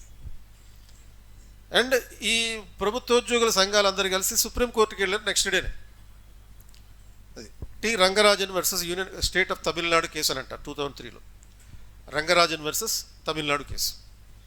ఆ కేసులో సుప్రీంకోర్టు, అంటే మళ్ళీ అక్కడ కూడా మన భ్రమ ఏంటి, ఇంతమందిని సస్పెండ్ చేస్తే కోర్టు మానవతా దృక్పథంతో చూసుకుని క్షమించి వదిలిపెట్టేయమంటుంది అని అనుకుంటాం. కానీ వెళ్ళినప్పుడు మీకు ఇలాగే కావాలి, మీరు లేకపోతే ఇష్టం వచ్చినట్టు సమ్మెలు చేస్తారా, ముందెళ్ళి ఆవిడని బ్రతికిమాలుకోమని చెప్పింది. వీళ్ళ సస్పెన్షన్ ఎత్తివేయలేదు. ముఖ్యమంత్రిని వెళ్ళి బతిమాలుకోండి, ఆవిడ ఒప్పుకుంటే సస్పెన్షన్ ఆవిడ ఎత్తేస్తుంది, మేమేం చేయలేమని చెప్పారు. ఎందుకని రూల్ అది, అంతే, చట్టం అది. Civil servants are prohibited from going on strike. అది సమ్మె చేయడం అనేది ఒక రాజకీయ నినాదం అవుతుంది. కాబట్టి వాళ్ళు ఏం చేశారు, నెక్స్ట్ ఇక తప్పనిసరి పరిస్థితిగా మామూలుగానే తమిళనాడులో ముఖ్యమంత్రి ముందర వీళ్ళందరూ, ఈ జయలలిత ముందర అందరూ వంగి వంగి నడుస్తుంటారు. గతంలో మనం చాలా సందర్భాలు చూసాం. ఆ జయలలిత సీఎంగా ఉన్నప్పుడు ఎవడైనా సరే ఆవిడ ముందు వంగవలసిందే, దండం పెట్టడానికి వంగవలసింది. అటువంటిది అంటే లిటరల్గా చెప్తున్నా, వంగడం అంటే వంగడమే.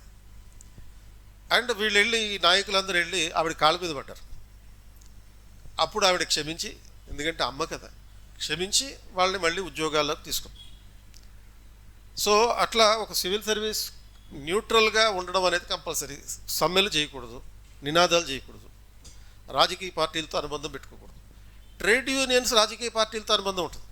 ట్రేడ్ యూనియన్స్ అంటే ఏంటి? కార్మిక సంఘాలు.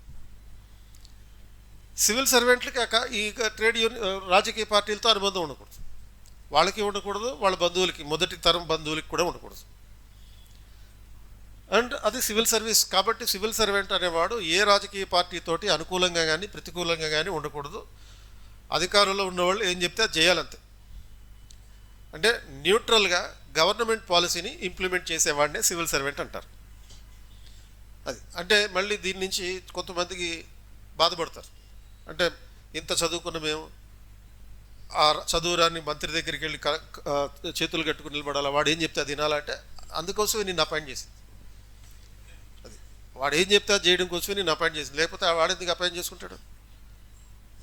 డెమోక్రసీలో బ్యూరోక్రసీ సుపీరియర్ కాదు, పొలిటికల్ ఎగ్జిక్యూటివ్ సుపీరియర్ ఉంటుంది. అండ్ మోర్ ఓవర్, నీకెవరు చెప్పారు మంత్రులు చదువులేనివాడు అని చెప్పి? మంత్రులు చదువులేని వాళ్ళని ఎవరైనా చెప్పారా మీకు? మీకు కనుక మీరు 18th లోక్సభలో ఎన్నికైనటువంటి ఎంపీలను కనుక తీసుకుంటే, లేకపోతే ప్రస్తుతం స్టేట్ అసెంబ్లీలో ఉన్నటువంటి ఎమ్మెల్యేలు తీసుకుంటే 96% మందికి కనీసం గ్రాడ్యుయేషన్ ఉంది. Minimum graduation, not even literate కాదు, మినిమం గ్రాడ్యుయేషన్. ఈ గ్రాడ్యుయేట్స్ అంటే అందులో BA, BSc, BCom, బీటెక్ అన్నీ వస్తారు. అండ్ గ్రాడ్యుయేషన్ కన్నా కొంచెం తక్కువ చదువుకున్న వాళ్ళు ఈ మిగతా 4%. అంటే ఇప్పుడు సపోజ్ ఏపీలో మన పవన్ కళ్యాణ్ ఉన్నాడు అనుకో, ఆయన ఇంటర్మీడియట్ CEC ఒకసారి చదివాడు, MEC ఒకసారి చదివాడు, MPC కూడా ఒకసారి చదివాడు. అండ్ అక్కడ ఇంకా విచిత్రం ఏంటంటే ఒక ఆయన అయితే BComలో ఫిజిక్స్ కూడా చదివాడు. కానీ ఆయన ఇప్పుడు అఫిడవిట్లో ఏం చెప్పాడు? 10th క్లాస్ పాస్ అని చెప్పి, ఈ ఇంటర్మీడియట్ అన్నీ గొడవవుతుందని చెప్పి 10th పాస్, ఇది ఒకటే చెప్పాడు. 10th వరకు చదువుకున్నట్టే కదా లెక్క. నువ్వు చదువుతో ఏం సంబంధం? పరిపాలన అనేది ముఖ్యం, ప్రజల అభిప్రాయాలకి ప్రతిబింబంగా నిలబడడం అనేది ముఖ్యం. ఈ బ్యూరోక్రాట్ ఇంత చదువుకుని, అంత శిక్షణ పొంది, 18 రకాల సబ్జెక్టులు చదువుకొని, అదే గ్రూప్ 1 అయితే 15 రకాల సబ్జెక్టులు చదువుకొని, అంత శిక్షణ పొంది ఆ ప్రభుత్వాధికారి ఎవరి దగ్గరికి వెళ్ళి నిలబడాలి? మంత్రి దగ్గరికి వెళ్ళి నిలబడాలి. అందుకనే ప్రజలు ఆ మంత్రికి ఓటేసి నిలబెడుతున్నారు. నువ్వు వేరే మార్గంలో చదువుకుని ఎగ్జామ్స్ రాసి మెరిట్లో సెలెక్ట్ అయ్యి అధికారిగా నియమాలని అమలు చేయడానికి, విధానాలను అమలు చేయడానికి వెళ్తున్నాం. దీనికోసమే ప్రజాస్వామ్యం ఏర్పాటు చేసింది తప్ప చదువుకున్నంత మాత్రాన నువ్వు సుపీరియర్ కాదు. అండ్ డెమోక్రసీలో ఎక్కడా కూడా చదువుకున్నోడు సుపీరియర్ అని చెప్పలేదు. That is the beauty of the democracy. Anybody, literate or illiterate, educated or uneducated, anybody will have the opportunity to rule the nation. అదే కదా ఈక్వాలిటీ అంటే. ఎటువంటి చదువుతో కానీ లేకపోతే డబ్బుతో కానీ సంబంధం లేకుండా ఎవరికైనా సరే దేశాన్ని పరిపాలించే అవకాశం ఉండేదే ప్రజాస్వామ్యం. లేకపోతే ఓన్లీ చదువుకున్నోళ్ళు పరిపాలించాలి అని అంటే దాని పేరు వేరే పెట్టాలి. ఏమని పేరు పెట్టాలి? ప్లూటోక్రసీ అని పేరు పెట్టాలి దాన్ని, నాట్ డెమోక్రసీ. ప్లూటోక్రసీ అంటే ఏంటి? Government of the well educated people. బాగా చదువుకున్న వాళ్ళ ద్వారా నిర్వహించే ప్రభుత్వాన్ని, మేధావుల ప్రభుత్వాన్ని ప్లూటోక్రసీ అంటారు, డెమోక్రసీ అంటారు. ఇండియాలో మనకి ఏముంది? ప్లూటోక్రసీయా, డెమోక్రసీయా, అరిస్టోక్రసీయా? ఏది ఉంది? డెమోక్రసీయే ఉంది. ఇంకా ఆ స్థాయికి వెళ్ళిపోలేదు మనం, ఇంకా ప్రాథమిక దశలోనే ఉన్నాం. కనుక ప్రజాస్వామ్యం ఉంది కాబట్టి ప్రజాస్వామ్యంలో సివిల్ సర్వెంట్ న్యూట్రల్గానే ఉండాలి. ఎవరితో సంబంధాలు పెట్టుకోకూడదు, ఏ రాజకీయ నాయకుడితో అనుబంధాలు పెట్టుకోకూడదు. అండ్ కమిటెడ్ బ్యూరోక్రసీ అంటే నిబద్ధ ఉద్యోగస్వామ్యం. కమిట్మెంట్ ఇస్తావా అనే కొన్ని సందర్భాల్లో వింటుంటాం మనం. ఏంటి కమిట్మెంట్ ఇవ్వడం అంటే? అది వేరే, సినిమా రంగంలో ఉండే కమిట్మెంట్ అది. ఇక్కడ కమిటెడ్ బ్యూరోక్రసీ అంటే ఇదేంటిది? ఈ కమిటెడ్ బ్యూరోక్రసీ అంటే నీకు ఫిజికల్గా కానీ, మెంటల్గా కానీ, స్పిరిచువల్గా కానీ, సైకలాజికల్గా కానీ నీ ఉద్యోగమే నీ సర్వస్వం. ఇది కమిటెడ్ బ్యూరోక్రసీ అంటే, సింపుల్గా చెప్పాలంటే. Physically, morally, spiritually, entirely with your body, mind and soul, you are dedicated to the service of the country. That is the committed bureaucracy. అంటే నీ శరీరం, నీ ఆత్మ, నీ ఆలోచన ప్రతిదీ కూడా దేశ సేవకే అంకితం అవడము అనే దాన్ని కమిటెడ్ బ్యూరోక్రసీ అని అంటారు. సో అంటే ఇప్పుడు సపోజ్ కొంతమంది అధికారులు అంటారు, ఒక్కసారి కమిట్ అయితే ఎవరి మాట వింటారు, ఇట్లు ఎవరి మాట వింటారు. అలా ఉండకూడదు, మరి అది దారుణమైన పరిస్థితి. కమిట్ అయితే నువ్వు ఒకళ్ళ మాట వినాలి. ఎవరి మాట వినాలి? ప్రజా ప్రయోజనము అనే మాట మాత్రమే వినాలి.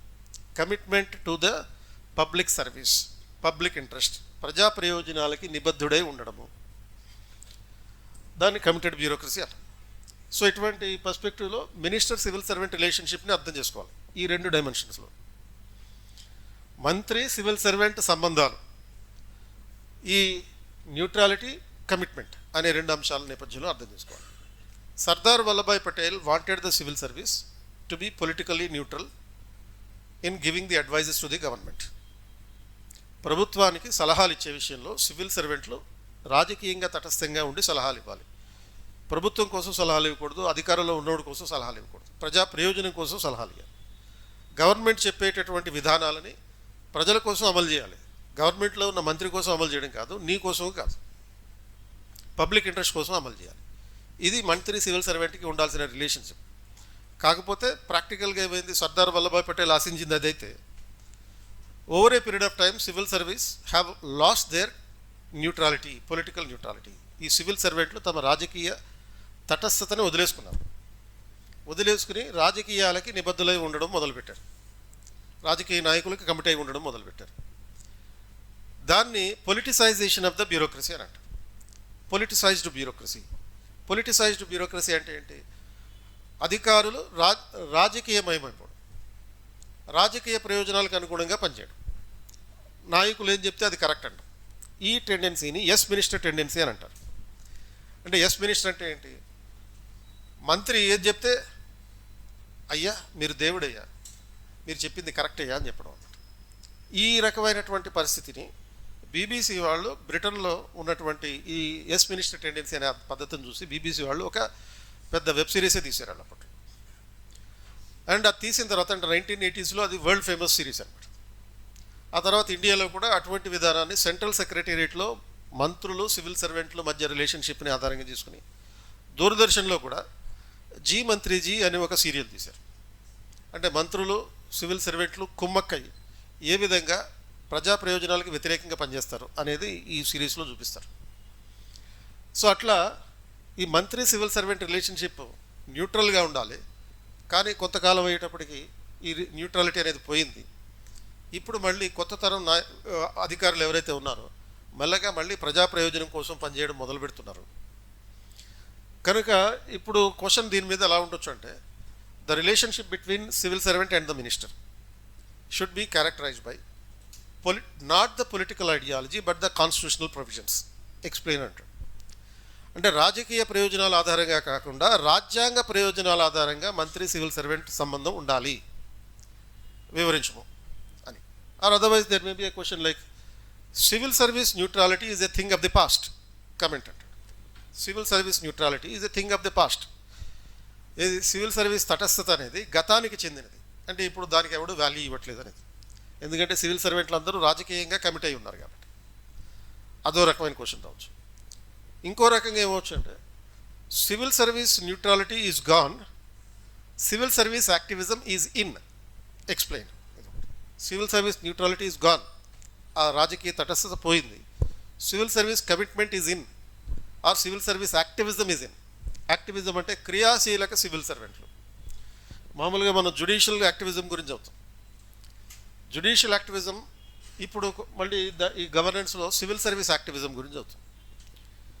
సో ఈ civil service activism, civil service క్రియాశీలత అంటే ప్రజా ప్రయోజనం కోసం పనిచేసే సివిల్ సర్వీస్ కల్ట్ ఒకటి మొదలైంది అనమాట. అంటే ఈ కల్ట్ ఏంటి? వీళ్ళు ప్రాణాలకు కూడా తెగించి రూల్స్ రెగ్యులేషన్స్ యాజ్ ఇట్ ఈస్గా ఇంప్లిమెంట్ చేస్తారు. వీళ్ళు కొత్తగా చేయరు. యాక్టివ్ సివిల్ సర్వెంట్ అంటే, జ్యుడిషియల్ యాక్టివిజం అంటే అదేదో కొత్త చేస్తుంది అనుకుంటాం, కానీ కొత్తగా ఏం చేయదు. ఆర్టికల్ 32 ప్రకారం, ఆర్టికల్ 13 ప్రకారం కోర్టుకి ఏ అధికారం అయితే ఉందో యాజ్ ఇట్ ఈస్గా దాన్ని ఉపయోగించుకుంటే ఎలాంటి ప్రలోభాలకు లోను కాకుండా న్యాయ సమీక్ష చేసి పార్లమెంటు చేసే చట్టాలు రాంగ్ ఉన్నాయని, ప్రభుత్వ చర్యలు రాంగ్ ఉన్నాయని చెప్తే జ్యుడిషియల్ యాక్టివిజం అది. సివిల్ సర్వీస్ యాక్టివిజం అంటే కూడా అదే. రూల్స్ ప్రకారం, రెగ్యులేషన్స్ ప్రకారం నువ్వేం చేయాలో చేయాలంతే. దేనికి భయపడకూడదు, ఆర్ దేనికి లొంగిపోకూడదు. దేనికి లొంగిపోతావు? డబ్బుకి లొంగిపోకూడదు, లేకపోతే నీ వాళ్ళ కోసం లొంగిపోకూడదు. అంటే నీ వాళ్ళ కోసం అంటే ఏంటి? దాన్ని ఏమంటాం అంటే, ఈ సివిల్ సర్వెంట్లు తెలిసిన వారి కోసం ఒక రకంగాను, తెలియని వాళ్ళ కోసం ఇంకో రకంగాను పనిచేసే పద్ధతి. బంధు ప్రీతి అని అంటారు, ఫేవరెటిజం. ఈ బంధు ప్రీతితో కూడా పనిచేయకూడదు. సో అలా ఉన్నప్పుడు సివిల్ సర్వెంట్ రూల్స్, రెగ్యులేషన్స్ని, చట్టాలని యాజ్ ఇట్ ఈస్గా ఇంప్లిమెంట్ చేస్తాడు, రాజ్యాంగం ప్రకారం పనిచేస్తాడు. అది సివిల్ సర్వీస్ యాక్టివిజం. అహ్మద్ దరేజ్ అని చెప్పి ఒక కలెక్టర్ ఉంటాడు, ఇక్కడ తమిళనాడులో ఉంటాడు. ఈయనకి ఒక రికార్డు ఉంది. ఈయన చేతుల మీదుగా 120 పెళ్ళిళ్ళు ఆగిపోయినాయి. మామూలుగా చేతుల మీదుగా పెళ్ళిళ్ళు జరుగుతాయి కదా, ఈయన చేతుల మీదుగా ఆగిపోయినాయి సుమారుగా 120. ఇంకా నాట్అవుట్ ఈయన కొడతానే ఉన్నాడు. ఇట్లా ఏం పెళ్ళిళ్ళు ఆగిపోయినాయి అంటే చైల్డ్ మ్యారేజెస్ని ఆపేశాడు. ఎక్కడ చైల్డ్ మ్యారేజ్ జరుగుతున్నా వీడు మొత్తం ఇన్ఫర్మేషన్ వస్తూ ఉంటుంది.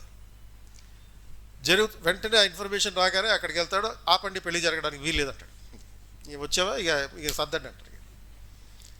అంటే ఈయన ఇందులో ఛాంపియన్షిప్ సాధించాడు. అండ్ అందులో ఆ 120 చైల్డ్ మ్యారేజెస్లో 90 చైల్డ్ మ్యారేజ్లు మళ్ళీ ముస్లింలకు చెందినటువంటి చైల్డ్ మ్యారేజెస్. అంటే ఏంటి? ఈయన పేరేం పేరు? అహ్మద్ దరేజ్. అంటే ఆయన కూడా ముస్లిమే.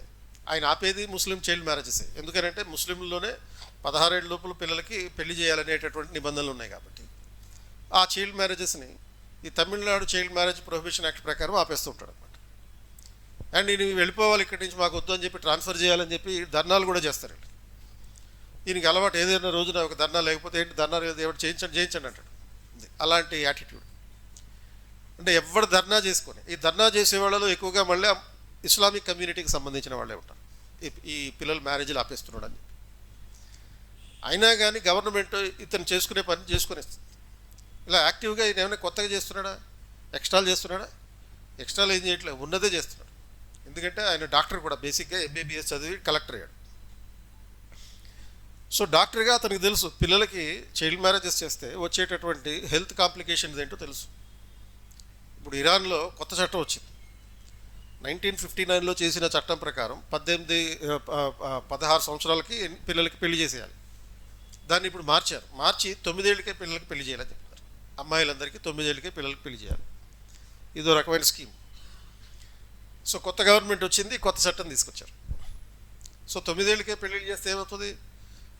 చక్కగా ఫోటోలు తీయించుకోవచ్చు, మేకప్లు చేయించుకోవచ్చు ఆ పెళ్లి టైంలో. అంటే చాలామంది పిల్లల్ని పేరెంట్స్ ఒప్పించి పెళ్లి చేయడానికి ఇదో కారణం. ఇది అంటే పైకి ఎలాగ అనిపిస్తుంది అంటే పిల్లలకి ఇష్టంతో చేసుకుంటున్నారు అన్నట్టుగా అనిపిస్తుంది. కానీ ఈ దేశంలో బెస్ట్ సైకాలజిస్టులు ఎవరు అంటే పేరెంట్స్. పేరెంట్స్కి పిల్లల గురించి తెలిసినంత సైకాలజీ ఇంకెవరికి తెలియదు. కాబట్టి వాళ్ళ అభిప్రాయాలని పిల్లల మీద బలవంతంగా రుద్ది వాళ్ళ ఇష్టం అంటారు. వాళ్ళ ఇష్టం, వాళ్ళకి ఏది ఇష్టమైతే వాళ్ళు చేసుకుంటారు. ఈ లోపల జరిగేటటువంటి అల్యూర్మెంట్ అనేది విపరీతంగా ఉంటుంది. ఏముంటుంది? నువ్వు పెళ్లి చేసుకుంటే చక్కగా నగలు వేస్తారు, మేకప్లు చేస్తారు, దండలు వేస్తారు, ఫోటోలు తీస్తారు, అందరు నీకు గిఫ్ట్లు తీసుకొచ్చిస్తారు. మరి పెళ్లి చేసుకుంటే ఇవన్నీ వస్తే చేసుకోకపోతే స్కూల్కి వెళ్ళాలి, మాస్టర్ కొడతాడు. మళ్ళీ అక్కడ స్కూల్కి వెళ్తే అక్కడ శాడిస్టులు ఉంటారు. మరి అక్కడ శాడిజం కానీ ఈ శాడిజం బెటర్ కదా అనే ఫీలింగ్లో అమ్మాయి వెళ్ళిపోతుంది. వెళ్ళిపోయి నా ఇష్ట ప్రకారమే చేసుకున్నట్టుగా ఉంటుంది. నువ్వు ఇష్టమైనా ఇష్టం లేకపోయినా చైల్డ్ మ్యారేజ్ ప్రొహిబిషన్ యాక్ట్ ప్రకారం 18 ఇయర్స్ లోపల పెళ్లి చేసేవంటే ఇష్టంతో అయినా ఇష్టం లేకపోయినా అది చైల్డ్ మ్యారేజ్ ప్రొహిబిషన్ కిందే వస్తుంది. ఈ చట్టాన్ని యాజ్ ఇట్ ఈస్గా అమలు చేసేవాడే ఈ అహ్మద్ దరేజ్. కాబట్టి ఈ నేపథ్యంలో సివిల్ సర్వీస్ యాక్టివిజం, ఈ కొత్త కల్ట్, సివిల్ సర్వీస్ కొత్త కల్ట్ ఇంప్లిమెంట్ చేస్తుంది. So civil service neutrality is gone, civil service activism is in. ఈ సివిల్ సర్వీస్ తటస్థత పోయింది, సివిల్ సర్వీస్ కార్యశీలత అనేది వచ్చింది. దీనికి సంబంధించినటువంటి డైమెన్షన్స్ని క్వశ్చన్గా అడిగేటటువంటి అవకాశం ఉంది. సో ఇట్లా ఓవరాల్గా మనకి ఉన్నటువంటి ఈ సిలబస్లో టాపిక్స్ చూస్తే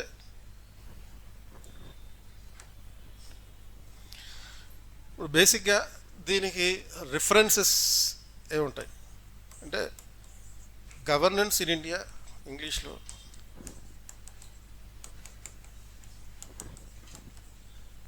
ఎం లక్ష్మీకాంత్ ఉంది. ఆర్ భారతదేశ పాలన,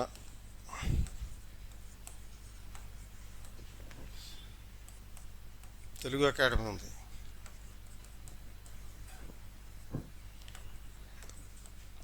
BA second year,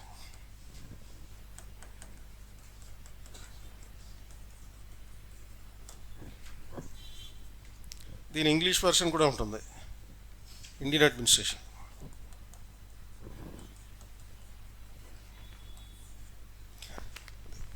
so Indian administration అనే పేరుతోటి దీని ఇంగ్లీష్ వర్షన్ ఉంది. తెలుగు అకాడమీదే ఈ రెండును. సో అంటే ఆల్మోస్ట్ 90% వరకు సిలబస్ వీటిలో కవర్ అవుతుంది. కొన్ని ఏరియాస్ దీంట్లో ఉండవు, ఫండమెంటల్గా ఈ ఆస్పెక్ట్స్. సో ఓవరాల్గా చూసినప్పుడు ఇందులో ఉన్నటువంటి ఆస్పెక్ట్స్, గవర్నెన్స్కి సంబంధించినటువంటి ఆస్పెక్ట్స్ అనేవి కంప్లీట్గా పరిపాలన మరియు దానికి సంబంధించిన క్రియాశీలతలు, అంటే అడ్మినిస్ట్రేషన్ అండ్ డైనమిక్స్ అన్నమాట ఇవన్నీ. సో డైనమిక్స్ ఆఫ్ అడ్మినిస్ట్రేషన్ అంటే వీటన్నిటికీ సంబంధించి క్వశ్చన్స్ ఏ విధంగా ఉన్నా కానీ వాటిలో ఏమి ఉండాలి, బేసిక్ టెంప్లెట్ ఏంటి.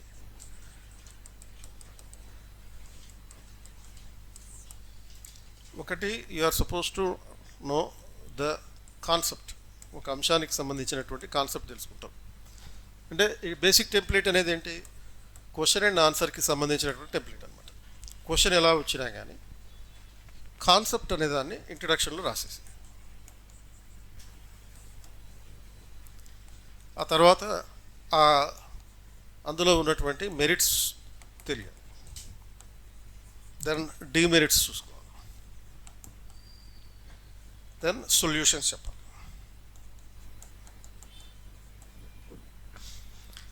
ఇది సో ఇంతే ఆన్సర్. ఏ క్వశ్చన్ అయినా సరే ఇదే ఓరియంటేషన్లో ఉంటుంది.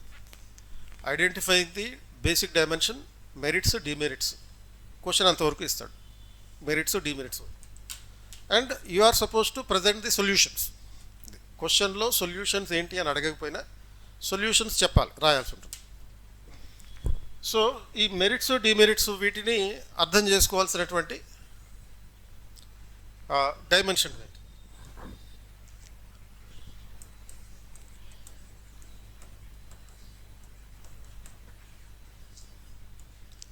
Understanding the things. Political dimension, bureaucratic,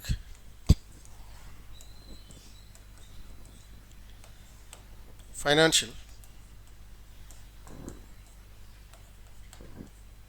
personal,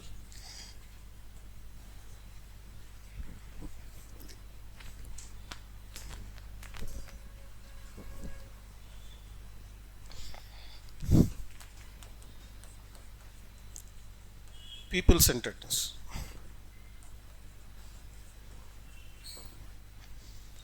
ఈ 5 రకాల అంశాల కోణంలో ప్రతి అంశాన్ని అనలైజ్ చేసుకోవచ్చు. అంటే ఆర్టీఐ అనేది అనాలిసిస్ చేయాలి. ఆర్టీఐ చట్టం గురించి చదివేసేయచ్చు, చట్టంలో ఏ అంశాలు ఉన్నాయి. ఈ ఆర్టీఐ చట్టం ప్రకారం ప్రతి ప్రభుత్వ సంస్థ సమాచారం ఇవ్వాలి, అడిగిన 30 రోజుల్లో ఇవ్వాలి.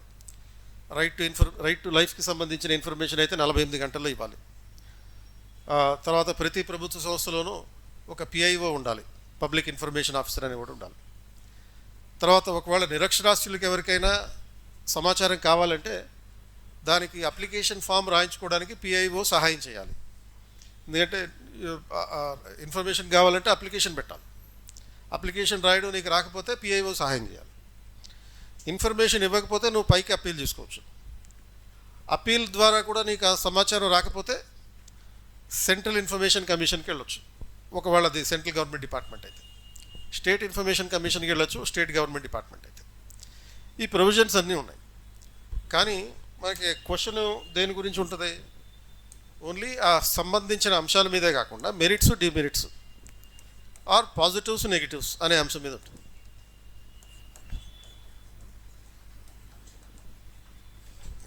అనుకూలతలు ప్రతికూలతలు. కాబట్టి ఈ అంశాలని, ఆ పాజిటివ్ నెగిటివ్ ఆస్పెక్ట్స్ని అనలైజ్ చేయడానికి ఉపయోగించే పద్ధతి. ఇప్పుడు suppose right to information has failed to deliver the information అన్నప్పుడు దానికి కారణాలు ఏంటి? సో కారణాలు ఏంటి అన్నప్పుడు రాజకీయ కారణాలు.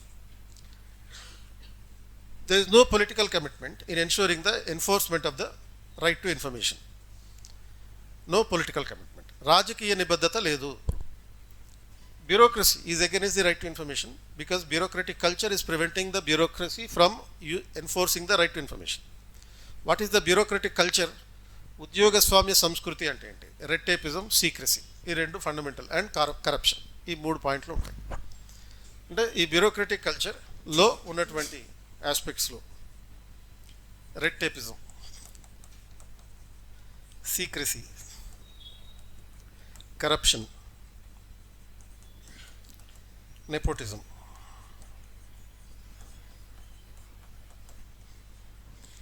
సో ఈ 4 అంశాలు ఉద్యోగ స్వామ్య వ్యవస్థలో ఉండేటటువంటి స్వభావం. నువ్వు ఏ క్వశ్చన్ వచ్చినా ఆ గవర్నెన్స్లో ఈ అంశాలని ఆధారంగా చేసుకుని చెప్పేయచ్చు. అది ఉద్యోగ స్వామ్య వ్యవస్థలో ఉన్న జాప్యము. రెట్టేపిజం అంటే జాప్యం, డిలే. జాప్యం వల్ల ఇది సక్సెస్ కావట్లేదు. రైట్ టు ఇన్ఫర్మేషన్ ఫెయిల్ అవ్వడానికి జాప్యం ఎలా కారణం అవుతుంది? ఇప్పుడు ఆల్మోస్ట్ 60 లక్షల అప్లికేషన్లు సెంట్రల్ ఇన్ఫర్మేషన్ కమిషన్ దగ్గర ఉన్నాయి సమాచారం కోసం కావాలని చెప్పి. అండ్ వీటిని డిస్పోజ్ చేయడానికి అధికారులు నిర్ణీత సమయంలో చర్యలు తీసుకోరు. 30 రోజుల్లో ఇన్ఫర్మేషన్ ఇవ్వాలి కానీ ఇవ్వట్లేదు. Then secrecy. So they are not in favour of right to information. అధికారులు రహస్యంగా ఉండాలని కోరుకుంటారు కానీ సమాచార హక్కు పారదర్శకతను తీసుకొస్తుంది కాబట్టి దీనికి వ్యతిరేకం. అండ్ కరప్షన్, అవినీతి వల్ల కూడా ఇది జరగదు. ఇప్పుడు సపోజ్ బొగ్గు గనులు ఎవరికి మీరు అలాట్మెంట్ చేశారు, బొగ్గు గనుల కాంట్రాక్ట్ ఎవరికి ఇచ్చారని చెప్పి ఇన్ఫర్మేషన్ అడుగుతాం. నువ్వు అడిగినప్పుడు అది రహస్యంగా దాచిపెట్టాలనుకుంటారు. ఎందుకని? వీళ్ళు డబ్బులు తీసుకుని ఎవరికో ఇచ్చుంటారు. ఆ ఇచ్చినప్పుడు ఇన్ఫర్మేషన్ అడుగుతున్నాడు, మరి ఇమ్మంటావా వద్దా అని చెప్పి ఆ కాంట్రాక్టర్కి అడుగుతాడు. ఆ కాంట్రాక్టర్ మళ్ళీ డబ్బులు ఇస్తాడు. అండ్ ఇచ్చినందుకు ఆ ఇన్ఫర్మేషన్ ఎవడు అడిగాడో వాడి ఇన్ఫర్మేషన్ తీసుకెళ్ళి ఆ కాంట్రాక్టర్కి ఇస్తారు. అప్పుడు ఆ కాంట్రాక్టరే వీడి దగ్గరకు వచ్చి నీకు చూపిస్తా బొగ్గు గనులు మాకు ఎలా వచ్చినాయి అని చెప్పి తీసుకెళ్ళి బొగ్గు గనులు లోపలికి పంపించి మరీ చూపిస్తాడు. వాడు చూస్తూనే ఉంటాడు, ఎప్పటికీ బయటికి రాడు.